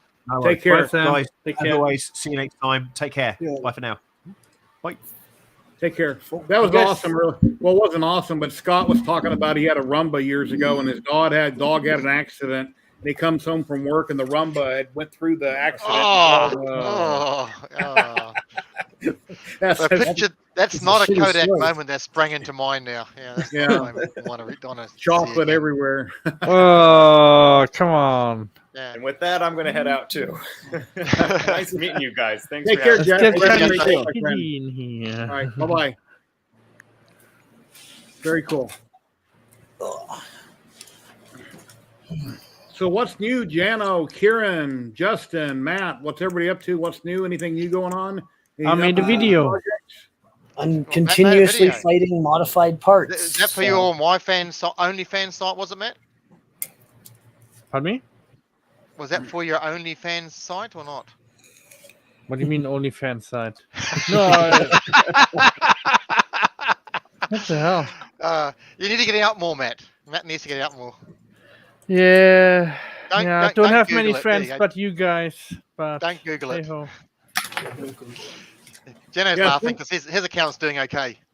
Yeah. Since I retired from construction 10 years ago, all my friends like Belgian biscuits. All my friends are online since I retired 10 years ago from construction. So, hey, I can say I have more online friends now in the last few years than I do real life friends. Right? Yeah. Well, I've been doing. Oh, go on, Jenny. Go on. I was gonna say it was cool a few weeks ago to actually see at the, many of you guys in person at the Rocky Mountain Festival. It was cool to meet up with all of you guys and that were there. It's great event again too. Like I'm sure you couldn't believe like Saturday how that crowd on Saturday was. I've seen some videos. It was like, oh my God, you can't move. There's so many people walking around. An article on the Make Magazine website. I actually met with the writer Tuesday, but after she wrote it. Yeah, I ended up doing that. I had a live stream on Sunday, and I'm glad I didn't do it Saturday because I wouldn't have been able to walk. There was nowhere to walk around. You couldn't, and the Wi-Fi was junk. I was stuck behind the table for most of the day because it was just that so many people were coming through, and then yep. Sunday was nice. It was still a good crowd Sunday, but definitely it was able to physically get up and move around without being clobbered. Yeah, it's a good word for it. But it'll be nice next year when you said you're going to have the second side of that. We're fully intending to have 36,000 square feet. That's awesome. Which is huge. Yeah, another feeling. That's going to be a lot of space to manage. Was there anybody met in person that you talked to online and didn't recognize them? Not me. I've been to other ones, so I kind of knew everyone. Yeah. Well, I plan on, I said last year I was going this year and I didn't show up. And then now this year I'm saying I'm going next year. I'm going to try to go. Right. It's just a matter of saving up the money and figuring out where am I staying, where am I eating. Well, if we can get those $40 flights come back, that'll make it real cheap. Oh, that would be cool. Yeah, I'd be right there. Yeah, that's my situation right now. I was full gunning on making a death racer for Murph, and then I looked at the cost of getting to Murph, and I'm like, it's at this point I'm like, it's either getting there or actually building a death racer at this point. Well, if you book in advance and you know for sure when it's going to be, the tickets would be cheaper. Yeah, well, it depends on when you book too. Okay. Because if you book too early, it's sometimes more expensive. You have to book at the perfect time. Okay. To save money. That's why all of my Murph and Earth trips are $400 round trip on Southwest. Mm-hmm. 2 bags. I always come back with stuff. That made it easy getting in and out of Colorado for sure. Yes. Yeah. Yeah, Southwest, my wife, when she went down to Texas on a cruise a few months ago, she wanted both suitcases. I'm like, why? You don't have that much stuff going on a cruise for a week, but she wanted to bring back stuff. That's why both suitcases went. Yep. Exactly. So she put very little in both of them. So look at the size of the thickness of the bed on this Trident. Oh my god! Is that still aluminum plate? Does it take take a week to heat that up? 9 mil bed. Wow. That's not freaking going to heavy. much, no. Yeah. What power supply is used to heat that thing up? Whatever's in it. I don't know. That's pretty big. That's still mains, isn't it? That's still mains on the power. It's a mains. Yeah, it's SSR and an edge-to-edge heater too. Well, that's good. Yeah, I think where Justin is at Rocky Mountain Rep, I think there's enough motels and stuff that I don't know. There's 15 hotels within a 3-mile radius. They probably don't jack up their rates when this event comes. Maybe They did a little, but next year we're going to sit down with a bunch of the chains and try to at least get a group rate. I don't think we're going to be able to block any rooms unless we pay for them. What's the cheapest motel there? Like Super 8? $80, I think. Yeah. Okay. I would say the place across the street from the venue wasn't even that. It wasn't that if you use the code, either. And it's right across the way. No magnets embedded in the bed, which is good because it's getting a beacon probe as soon as it gets off back order. Hey, back order, my favorite word at work. That one is East. East is normally China, so yeah, let's wait for it. Yeah. Ridiculous. Yep. So, Big John, where can people find you? I know you're on Twitch. You have a YouTube channel also? I do. I've been doing a lot more for the YouTube channel as of late. Share your link in private chat and I'll post it. Yeah. Oh, we'll do. Yeah. Or any link that anybody wants shared, share in private chat and I'll be more than happy to post them. Yeah, give me 1 sec. I'll pull up the link for both the Twitch and the YouTubes. I've been trying to do a lot more of the YouTube lately. Hey, Mr. Llama, you missed everybody. We had a bunch of people here. Llama, Michael from Teaching Tech was here. Sam Prentice was here. A new man, Pete, was here from California. He does animatronics for different movies. As a matter of fact, he had contacted me about a week ago, something about one of my videos. I forget what it was. And then I went and looked at his channel. I go, well, he has a YouTube channel. And then I invited him to the stream. So that's kind of how I meet new people. I blindly invite them and tell them what it's all about. And then they may or may not show up. All right. Thank you. Yep. But anything you'd like to talk about, discuss, upcoming projects, chat, if you have any questions, feel free to ask. That's my YouTube video. I made a YouTube video about Luban and tattoo mode. Yeah, and I was in your chat commenting, and nobody was reading chat, so I messaged you later and go, oh, that's not live. That was taped. So I went back and deleted all my comments since nobody was going to read them live. I thought you were live. Hold on, Nikita. No. I fell actually asleep. I just remember pressing the button, and then all of a sudden I'm like, I was gone. And then I just received your message. My phone was going bing. And I'm like, oh, it's Jerry. And I'm like, I have to answer that one. And I'm like, no, Jerry, it's not live. I'm on my computer most of the day right here in this room doing something. And the minute I shut off my monitors and go in the living room, ding, ding, Facebook dings me. Yep. So then I usually check it on my phone, and then I come back out here to answer because I don't like typing on my phone. I got to come back here. I got my monitors, and it happens sometimes during the night. I'll be laying in the bedroom watching TV, or in the middle of the night, I'll get a ding. So I'll grab my phone. I'll see if it's important. If it is, I'll walk all the way across the house, come back out here so I can answer the person. Because, China gets a hold of you late at night. That's their daytime. So anyway. Yeah. Well, Keep that up, Thomas, and I'll start calling you a Canadian. Here's a sign I did. I got this little Saint Smart CNC. Now, the chat just pops in now, but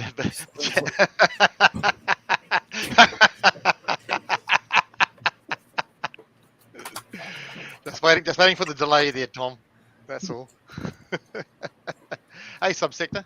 I put my Makita on my little Saint Smart CNC, and I was cutting this out, and as you can see, it broke the key. But it kind of done what I wanted it. So then I went and did a little bit bigger, and this one worked good. Very cool.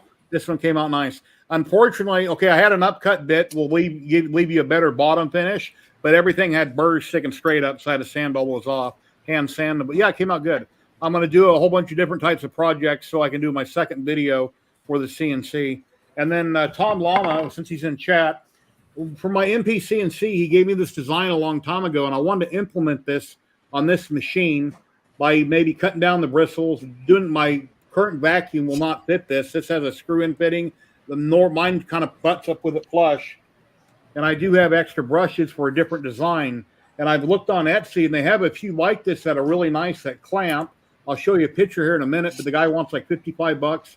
They're 3D printed. They have magnets. And sure, it's well worth the price, but I might try to model it or make it myself. But let me show you a picture of what I'm talking about here.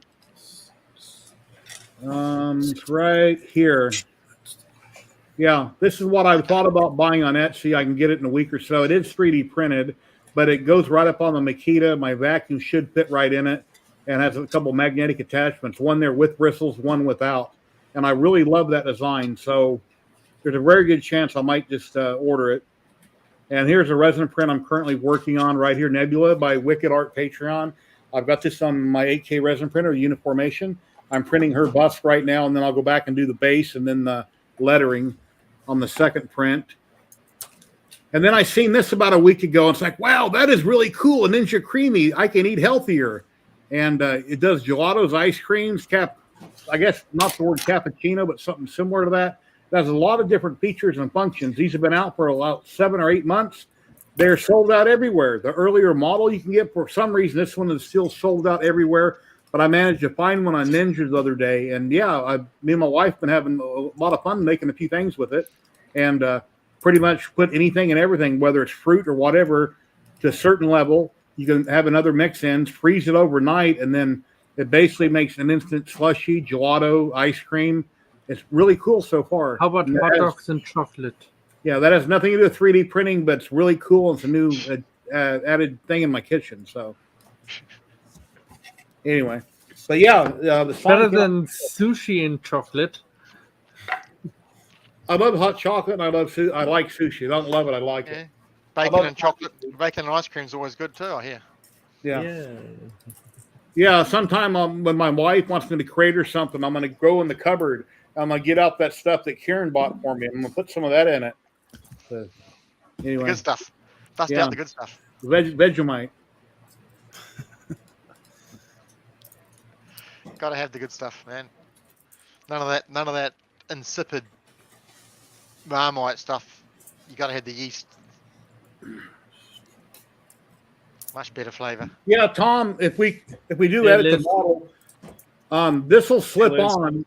The bristles need to come off, and I have other bristles I could glue onto the bottom of this, and then I could always put a hose clamp on this to hold it on the Makita. But as far as for the hole, my attachment won't slip over this. But yeah, right now this whole unit, if I really crush the plastic bristles down, I could kind of get it on up underneath there, but there's not a lot of room when the Z's all the way up. But yeah, I just need to modify it because it saved me $55. I'm making my first test print right now. Salty ice cream, Liz. Yeah. Go ahead, Matt. That's what you want. Yeah, sweet. I'm printing my first print test print, but I'm printing it flat. Amazingly, it takes me 5 hours to print that size. And if I print it vertically like I always do, it will take me 2 days. Yeah, but the resolution, you want the vertical, don't you? You Yeah, don't want the yeah, flat. but right Yeah, now yeah. I just want to make sure I align the The pictures overlays. correctly. Yeah. Because there's several pictures on it, what I have to align. And the program doesn't align the pictures not for me. I don't know why. Cura does it for me, but I have to see. I'm doing something wrong with the bamboo slicer, so I have to look into it more. What do you think you're doing wrong? What I'm doing is I have. Hold on, I can tell you. Yeah, Tom, I was going to trim these, put this on, clamp it, and then see how I could change or adapt or do something with my shop vac. I have Rather- 5 files. One is Cayenne, one is Magna, 2 are white, and 1 is yellow. Those are basically different types of sections of the picture. Subtractive primary colors, yeah. And I have to perfectly align them on top of one another.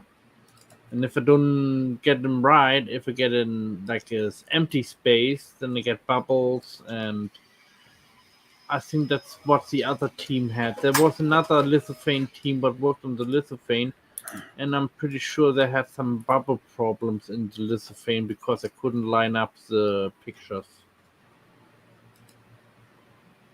So I'm trying to figure out what and how to correct that.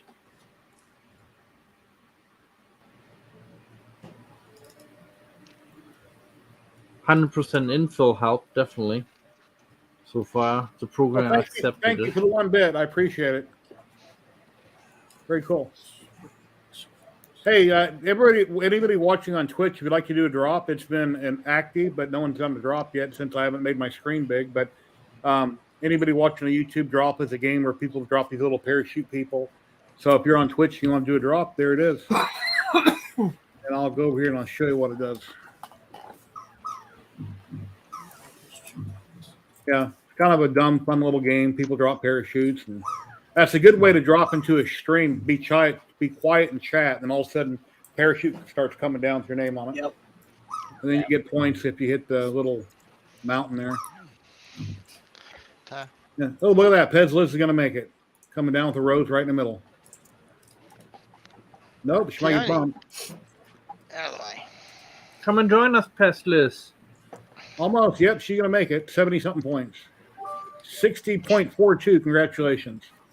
And on Big Jono's chat, if he drop in his stream multiple times a week, he has a marble contest where there's a marble roll, and he's an awesome DJ. He's a great co-host, narrating. Great commentator for the marble races, for sure. Yeah, I think the marble races are rigged.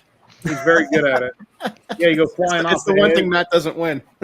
Matt's one of the first one to go off the rails. No, those have been. Ironically, those kind of came about by accident.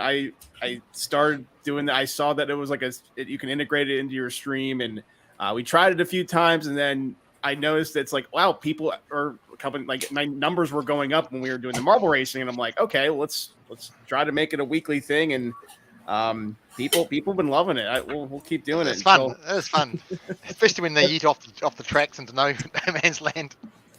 Oh yeah, it's funny because like I'll get my like family and my friends that come in the chat every so often. They'll join in, and then they'll be like, "Wow, what'd you do to rig it? And what'd you do?" Like I'm like, "How do you control your marble?" I'm like, "You don't. You literally sit back and watch Totally it." random. Yeah.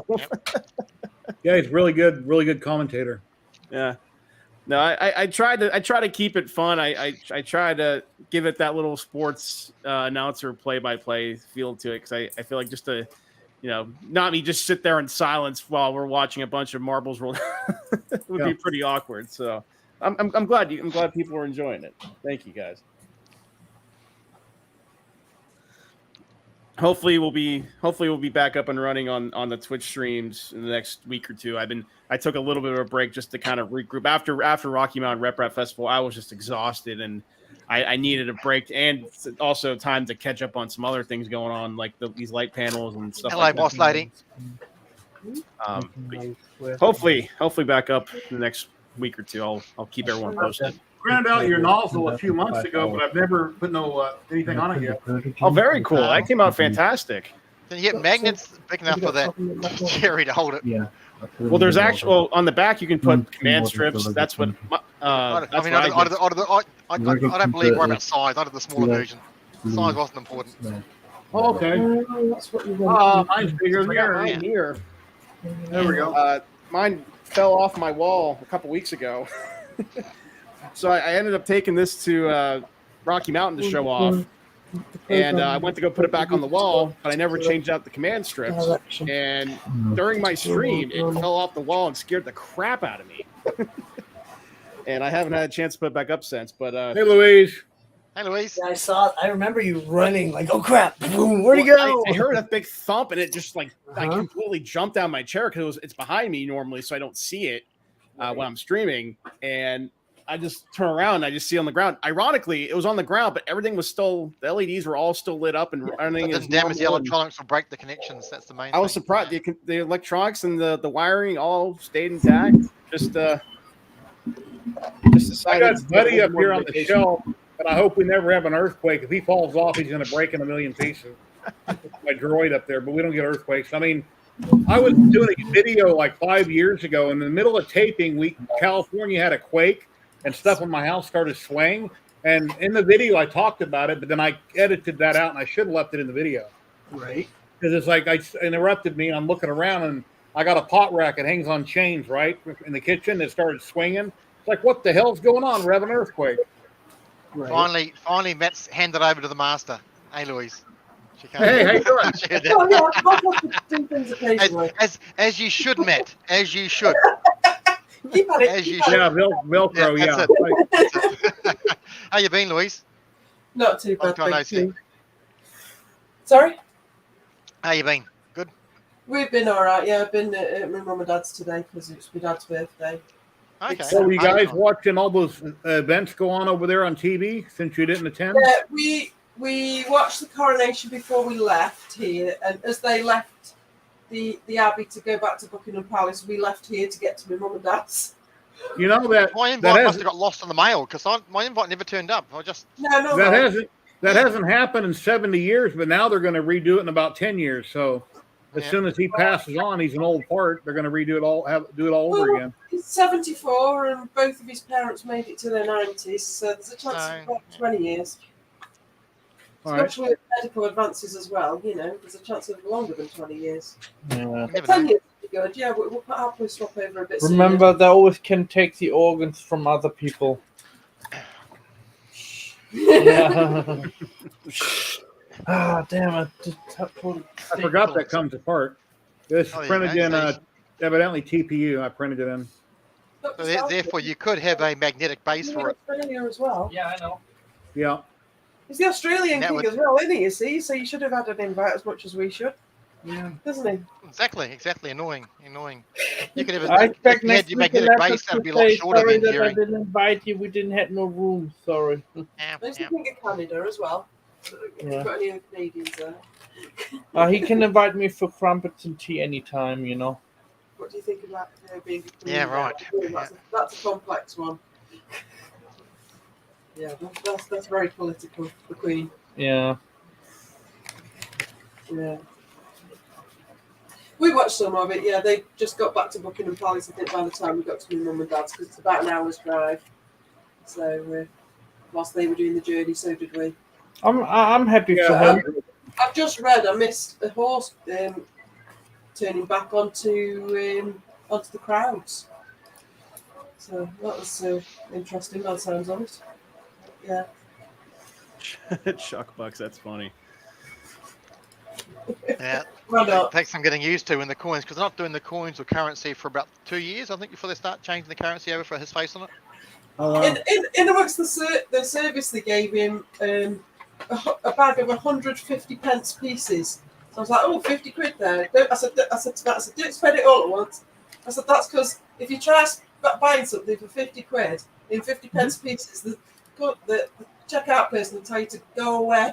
Yeah, you can't take not the tender if it's more than so many. I think it's what £5 in silver. It's not much you can use in euros, yeah, or pounds, yeah.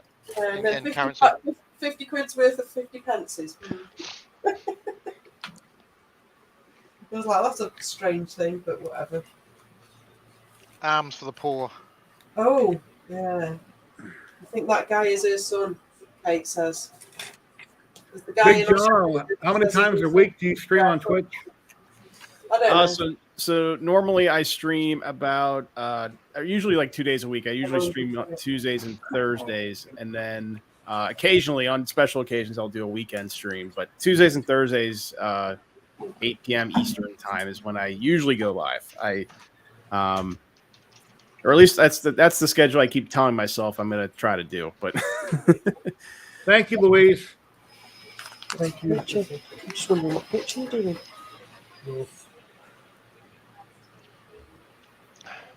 And Justin, you're going to be streaming more? You're going to start streaming more? I try to. I got maybe once every other week or once a week for an hour or so. We'll see. I know Dan disappeared for a long time, and then he's been streaming a little bit. He had some personal stuff to take care of. Okay. So. Hopefully all is well, and he worked it out. As far as I know. And then Kieran pops in about once a month. He'll pop in here. He's been really busy down. Yep, that's it. So appreciate it whenever you come. Have you printed any more cool things you'd like to show off, Kieran? I did another Red Dad Steve. Oh, can we see it maybe? He prints all these cool toys in single colors and just pops them or glues them together. That's Roadrunner, beep beep. That's really cool. You have to go with the that goes with the I seen one of those in person last week when I went out to see my brother in Prump. Roadrunner ran across the road. It goes with meet.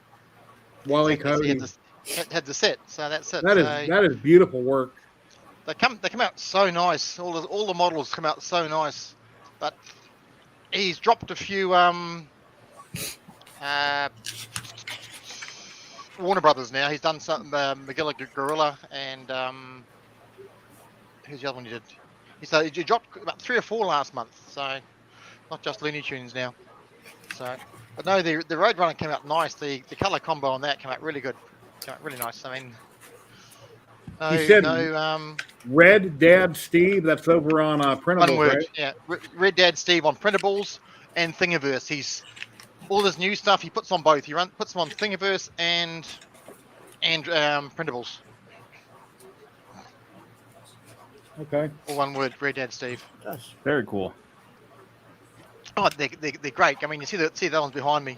Yosemite Sam. I mean, they come out so good. He doesn't print. He doesn't have his own printer. He doesn't actually have a 3D printer. No way. No, he doesn't. He gets other people to test them for him. He actually doesn't have a printer himself. And then hopefully mail him one, that way he has copies of his work. Right. He does. He does. He gets people to do the testing for him, and he puts them together and. Let me grab you. I'll pull up a link for it. Everyone, looks like I have to head out. All right. I gotta run out and do some stuff, but thank you again for having me. Thank you again. Yep. Thank you very much, Big Jono. Really nice seeing you. You're always welcome. Keep up the great work. It's great seeing you at the Rocky Mountain Rep and all the videos that I watched, and we'll see you over on Twitch. Absolutely. Thank you guys for supporting both the Twitch and YouTube stuff. I appreciate it. But I'll definitely see you all later. Have a great rest of your day. Jono. Have a Take good care. One. Thank you. Here's the link right here, guys. There's a link to Red Dad Steve on printables. Yeah, his stuff's good. He just did a new Sonic one as well, Sonic the Hedgehog. Magilla Gorilla. What's the new ones was? One more. Yeah, Quick Draw McGraw. So these are the 3 new ones he did.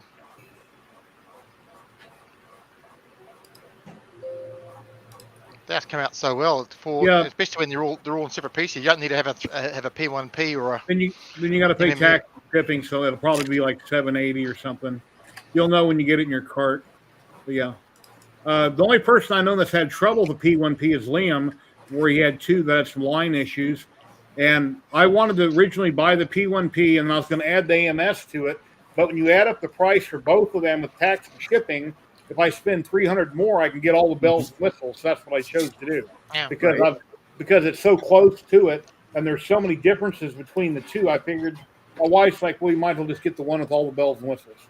So Exactly. Get the better camera. Get the lidar. I mean, and the only screen thing is the bigger screen. Yeah, better quality screen. Being able to control that on your phone or monitor it is really an awesome feature, because whenever it has an issue, it'll pause the print and say, "Oh, it's getting detection." It's usually the only thing it really needs is what everyone's doing is a better light source inside. So he'll put the LED strips on the roof panel, because it is darkish inside. Yeah, that's the only thing. So people are putting lighting strips on inside the lid. Yeah, as long as it's not too bright, it might affect the LiDAR, but I don't know. I don't even know how well LiDAR actually works. You see it. The LiDAR is laser based, so it doesn't matter. So lighting doesn't affect the laser. Even the people are taking the P1P's PEI sheet and runs fine. The bamboo, the LiDAR doesn't affect it. Okay. Well, yeah, I bought a textured PEI that I put on mine from them, and it works fine. Yeah.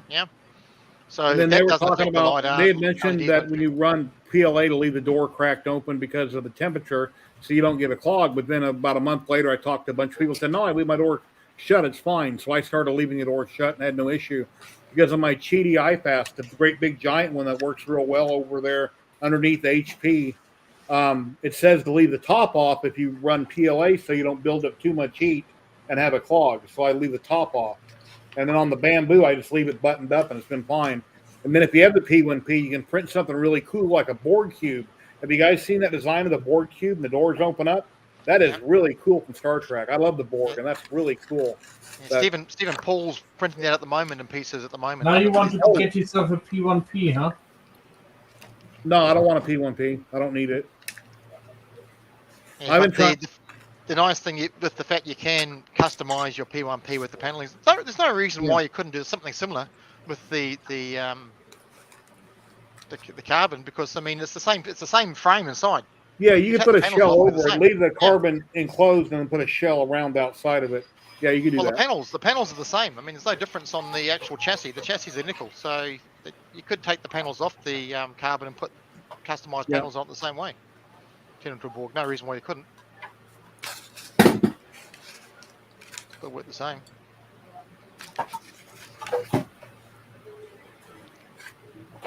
Anybody in chat you'd like to drop in and hang out, you're welcome to. If you have any questions, please ask. I've been streaming for 3 hours, 6 minutes. We're live on YouTube and Twitch. We have a question for Justin. As Scott said with the belt printer, have a use. I've used it a handful of times. Biggest thing that's going to drive you nuts is actually getting your belt tension just right, so you don't get too much layer adhesion and what would be over extrusion.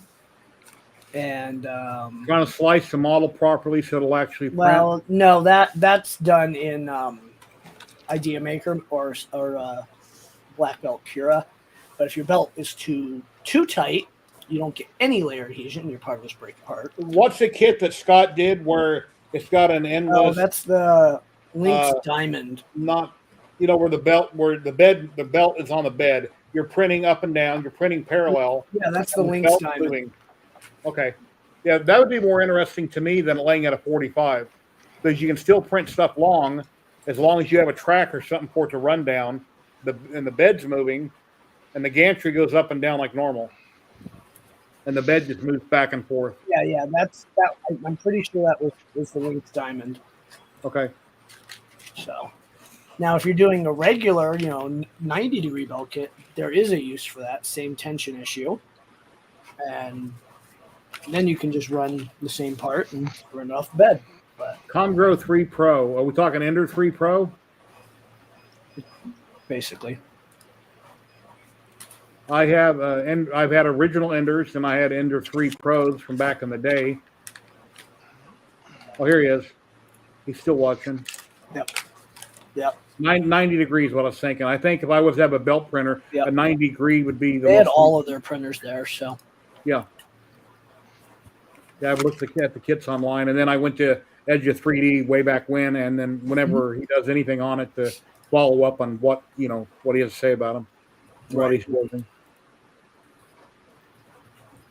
Yeah, Ender 3 Pro is, if that's what you're talking about, it's a good little printer. With all the new technology and stuff coming out, I wouldn't buy one. If you want a Sobel SV06, it looks like a little Prusa. I hear they're really good little printers or bed slingers. And if you got the money, buy a P1P. And then the Comgro just came out with the K1. That'll be released soon. That's 300 by 300. And it's similar to the P1P, and it's got a lot of bells and whistles. It's currently being reviewed by people. Yeah, Sam had some bad trouble with it. Well, yeah, his nozzle throat broke on it, and there's other people starting to review it now. But for $5.99, it looks like it's got a lot of bang for its buck. Yeah, well, that's the thing. The P1P bamboo shook up a lot of people, and it's good. That's what you want, Yeah. You need change. Kick that cheap price benchmark. They're going for the cheapest ones now. Kick it up a whole new level to be a new benchmark, which is great. Right. Okay. What you want. Yeah, I've got an Ender in pieces, and I got that one that I tried to turn into that belt printer, and then I've got another one that I think it's got a bad board on. So I have 3 different Enders technically that I could make some sort of a belt printer out of if I chose to do it. And I'm backed up on videos. Otherwise, I'd contact the company about doing a couple videos for the kit, but I got too much going on with other things. I know how people feel when you get a bunch of stuff in the mail and you're like, oh crap, how do I get this video done, that video done? I'm only on my own time crunch. It's a matter of me getting that out. And I usually tell a company that within a week or two, I'll get, the first video out. One of however many videos. Right. So if you get too much stuff in, it's like, oh my God. And if you have a full-time job, which I don't, then it becomes really hard. How am I going to do all this? And if my hobby becomes work, I don't need my hobby because this is something I do for fun and I enjoy it. But if it becomes too much like a job, then I don't even want to do it. So it's got to be fun. Yeah. Just like with the man that's on earlier doing the animatronics. That would be awesome to go to work every day and you get to build and work with electronics and you're getting paid to do it. How cool is that? Except for deadlines and requirements and KPIs and everything else. And then, it's... Well, if you know what you're doing inside and out, it shouldn't be a big deal to meet deadlines if you know your product. But then if you can do something, I'm assuming it takes you this long, and they know you can do it in this time frame. Now they're going to try to cut it in half to try to push Except you. they'll say, right, that time. Now here's something else that's totally different and start from scratch, and we want this in half the time. Yeah, and it's or we changed our mind now. Stop what you're doing and make it this way. Yep, goalpost move. Yep. Like Sam was saying, sitting there having to move the R2D2 manually because it didn't actually do that. I thought the K1 was 300 by 300. Should be. Yeah, I'm pretty positive that the K1 is 300 by 300. The new K1 by Creality. Sounds about right. So that's what Sam's been talking about. Yeah. Oh, the K1 Max. Okay, all right. Okay, that's two. Okay. I didn't know there was more than one. Yeah, because they wouldn't. Oh, okay. Yeah, I only thought there was one. Ladies and gentlemen, we've got Vincent, 1977 All Out. Hey, guys. Vincent. How you doing? How goes it? Busy. Working Oh, on the some stuff K1 in the is background. smaller. All right, sorry guys. I only thought there was one out. I didn't know they had two versions. Yeah, well, they did the K1 Max to outdo Bamboo. Okay. Yeah, I wish my Bamboo was 300 by 300. I wish. Well, even 250 by 250 would be good. That 235 is a strange size. Yeah. But 250, you can still do a good sized helmet on a 250. You need that extra inch.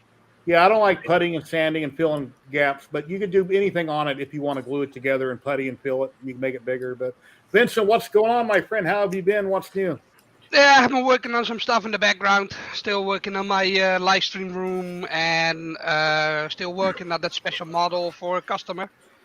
I had a deadline that's coming tomorrow, so I had to do a lot of drawing and testing and fixing some printers because they broke after each other.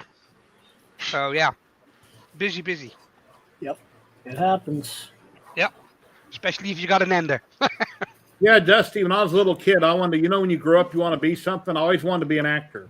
That's what I wanted to be. But I grew up, became a truck driver, and I worked in construction all my life. So, but I stream. I'm on YouTube. So there's, you know, that's what I got to offer the community. I come on, I make wisecracks. I try to be funny, and I do this every week, and I make videos. So Problem is, you have to be wise to make wisecracks. yeah. Well, I'm a sarcastic. If you knew me in person, I'm very sarcastic. And anybody that says anything, I find something to throw back at you about what you said. I pick apart what people say and I make wisecracks. That's kind of my nature. My wife hates me. She says, "You think you're funny?" I said, "Yeah, I am." She goes, "No, you're not funny." Or I'll say something in front of somebody, they'll laugh, and they'll say, "Don't laugh at his jokes. He's not funny."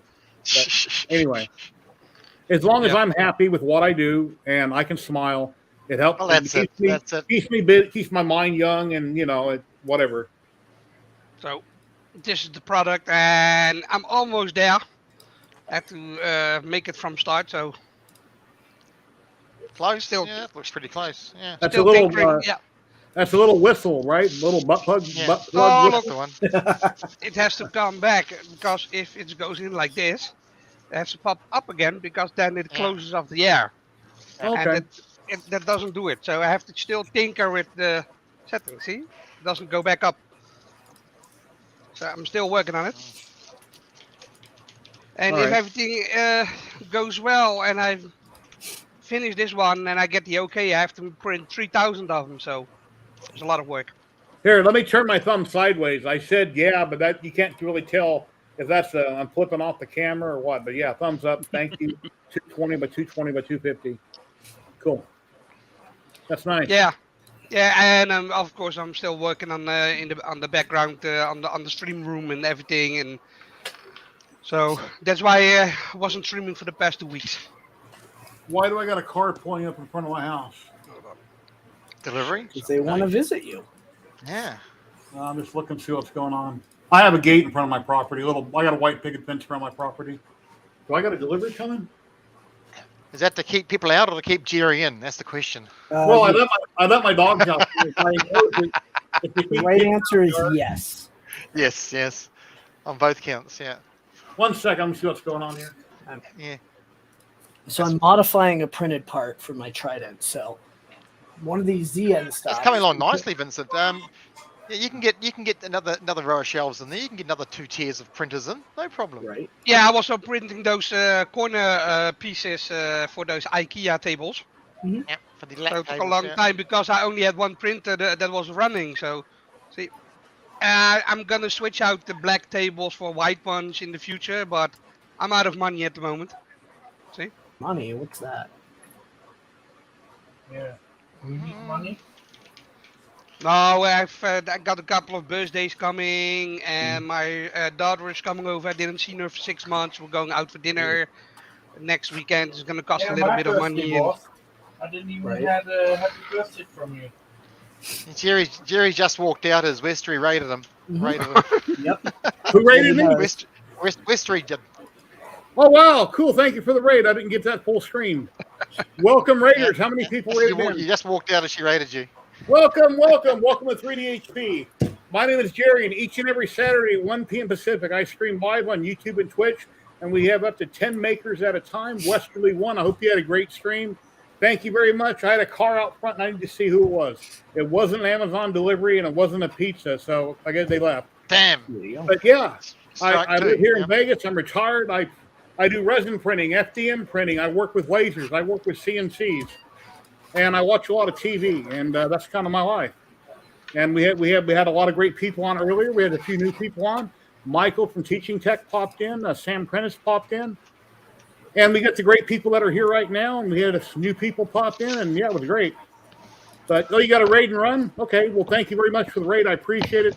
Hope you had a great stream. Thank you, everybody. Please consider following. I would really appreciate it. And I've been streaming for 3 hours, 17 minutes now. And like I say, we're live on YouTube and Twitch. and back to what we were talking about. And I think Justin was talking about something, but yeah, thank you very much. I'm just modifying parts because I definitely need to. Of course you can. Vince has got to go and check.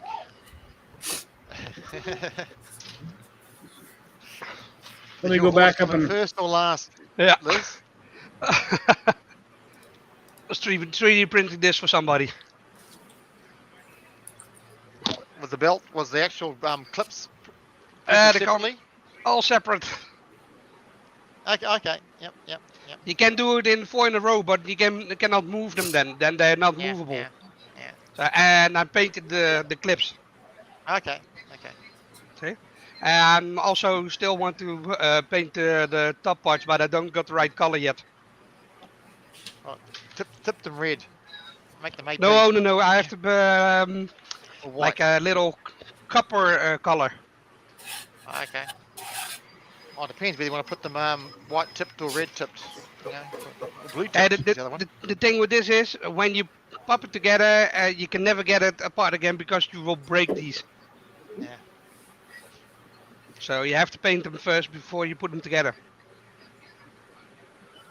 Well, let's see. Should I show off where I'm at on this printer? Bring it over. Not the lightest thing, but getting there. Nice. And like an inverted electronics base. I don't have to. Yeah, I was going to say, the din rail is normally the other way around, yeah. So I get tired of having to flip a printer to service it, especially this beast. So that one will get this mod at some point. But this will allow me to just pop the top panel. Oh, is there any reason why you couldn't put the electronics on the back panel? External on the back panel? They make a backpack, but you have to get different extrusions. Oh, okay. I'm not doing that. Then you got to pull it out and flip it over. That way you can leave it right there and just lift. Yep, I literally could just pull the panel up, and I'm at my electronics. So easy idea for you, Justin. Why not have 2 roll-up pins roll out where the drawer?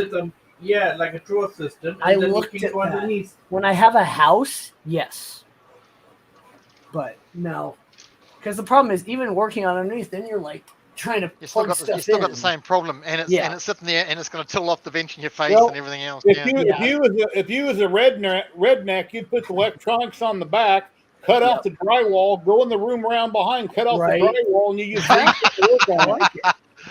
Well, it'd be no different to an equipment rack. You just access it from the back, roll out the whole rack, turn around behind it, work on your electronics or your network gear, push the rack back in. No difference. Yep. Exactly. The only thing is that they won't fit in the 19-inch rack. Yeah, the carriers won't fit on 19-inch rack. You haven't got the space for them. Yeah. Right. Oh. No, it won't fit in a standard electronics rack. Even a hi-fi rack's still 19 inches, so it won't kind of fit. Jeff Foxworthy was a great comedian. Great idea, Jerry. Yeah. Take a hammer, bust out the wall, make a dummy wall or something, set up a printer.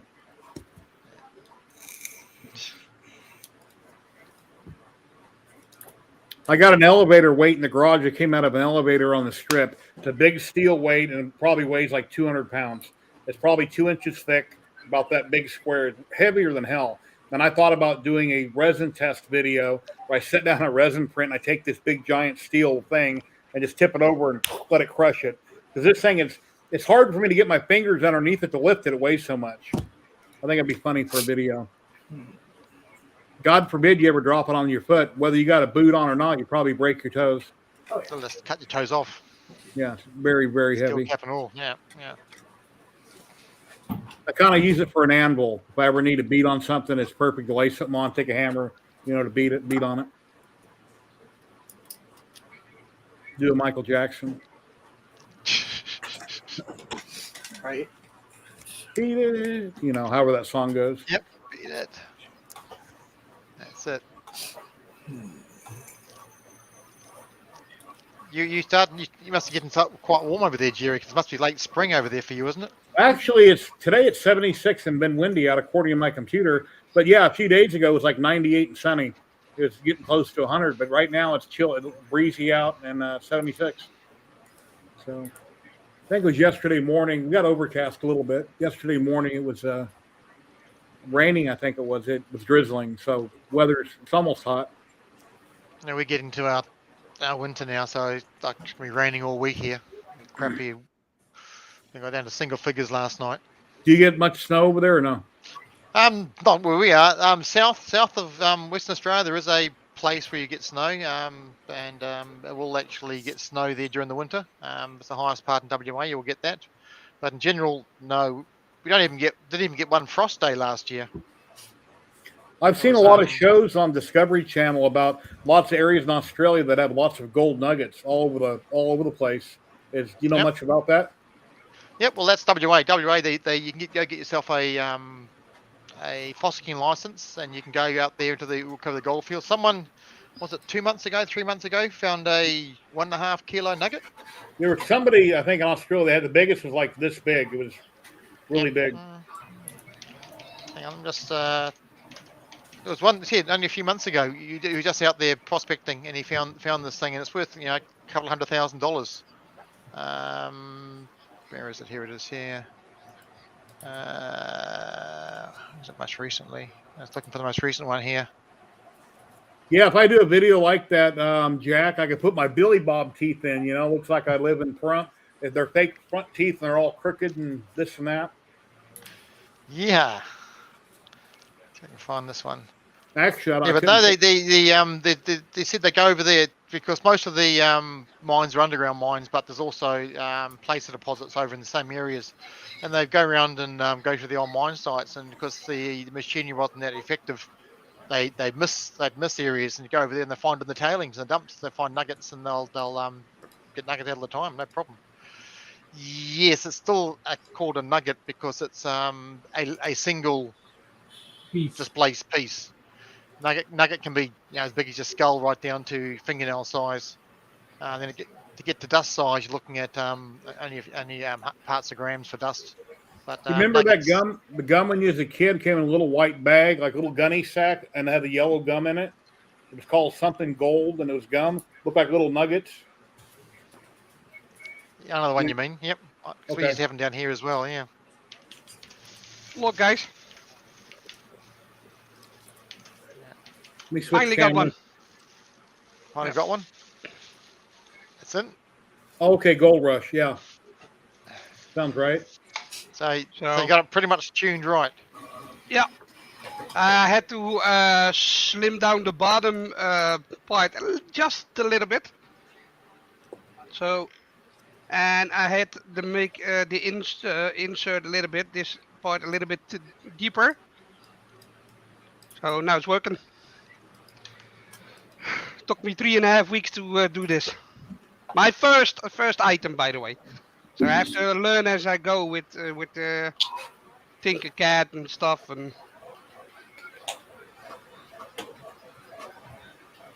so yeah. And I'm gonna do another one in resin so he can choose. Nice. Yeah, Kate does dollhouse miniatures. Here's a picture of something she sent me a few weeks back. Everything in that picture, she either made on her laser or she made that of some type of clay. Very good, very nice. Oh, wow. What happened? My video blinked out. You guys still hear me? Yep. Yeah. That was weird. My screen just blinked black real quick. That's crazy. That was loud. Headphone warning. Wow. Hope my video don't go out. Right. I had 32 gigs of RAM upgraded to 64. When I render in DaVinci Resolve, it will blink out all my monitors. So even when I shut them all down with the main monitor, while it's rendering on my computer, it usually locks up my video. And I've got to reboot and do that 5 or 6 times till I finally get it rendered. And then I can upload to YouTube. And I don't know why it's happening. I've got a GeForce 1080i super clock card in it. That cost an arm and a leg back in 2017. Yeah, this guy found a nugget in Victoria in March this year. So there's the guy, and there's his gold nugget. Wow. Yeah. Wow. $160,000 US worth. Wow. That could almost pay off my house. Well, almost. Yep. Yeah, don't get me started, Jerry, about the price of the video card. I bought mine in the COVID period, when there was almost no video cards to get. So I paid way overpriced for mine. Well, it could be worse. You could be looking for a Raspberry Pi. So I've got Yeah. 2 of them. Picked one up for €20 a couple of weeks ago. I think the guy didn't know how much they cost now these days. During I've all of lost it, but COVID, I had 3 of them for sale. I still have 3 Pi Bs for sale. I want $80 a piece for them. I did want 100 a piece, and I still can't sell them at 80 a piece. That's crazy. I've got a 4, an 8 gig 4, and a 3B sitting here spares. I hang on to them because they're running a 4 on my printer at the moment. It's Rockprint. Yeah, somebody messaged me and they said they can get them X amount of dollars cheap on Amazon. Well, they're not getting a case, they're not getting an SD card, they're not getting a power supply. So I didn't even reply to the person. All right. The only reason I swapped to the 4 because I cut my power cable by mistake, my power brick cable for the 3, so I had to swap to the 4. That's another power supply for my 3. The cable. Yeah, you never know with Windows. All right. Undocumented features, yeah. Polymer clay, okay. How much did the nugget weigh? I'd have to go back and check. Must have weighed something on the order of 6 kilos for the whole mass. It's an impregnated quartz lump basically you dug up full of gold. So yeah, I mean you see the same in WA all the time. Guys go out there on the weekend, they'll pick up. I mean, with the price of gold these days of $1,000 an ounce, they'll pick up $1,000 over the weekend quite happily, fossicking, no problem at all. Yeah, work for it, but $1,000 a weekend tax free is not a bad way to spend your weekend. Yeah, that's for sure. Yeah, guys, I'm going off because it's already 1:30 in the morning. Got to get up early tomorrow. All right. Yeah, I was over there. It's must be getting late for Jerry as well. Because what is it?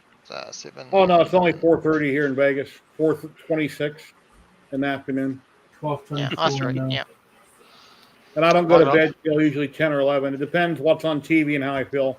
But usually 10 or 11. I'll have to pop off as well. It's 7:30. You got a few things to do in the morning. Now, as it is, and then I'll have to look over, get ready for the deck in the afternoon. So. Yeah, I'm gonna probably rate a channel here on Twitch. Bye, everyone. See you, Vincent. Thank you, Vincent. Take care, Vincent. Bye. Let me see who we got out there to raid. Good luck with the with your fittings and fixtures. Yeah. The only person I'm seeing that I can raid would be Maker Deck. I don't see anybody else on. I'm just having a look in my list. Well, Chaos Drucker, he's on. He has 100 people watching. And he has rated me before.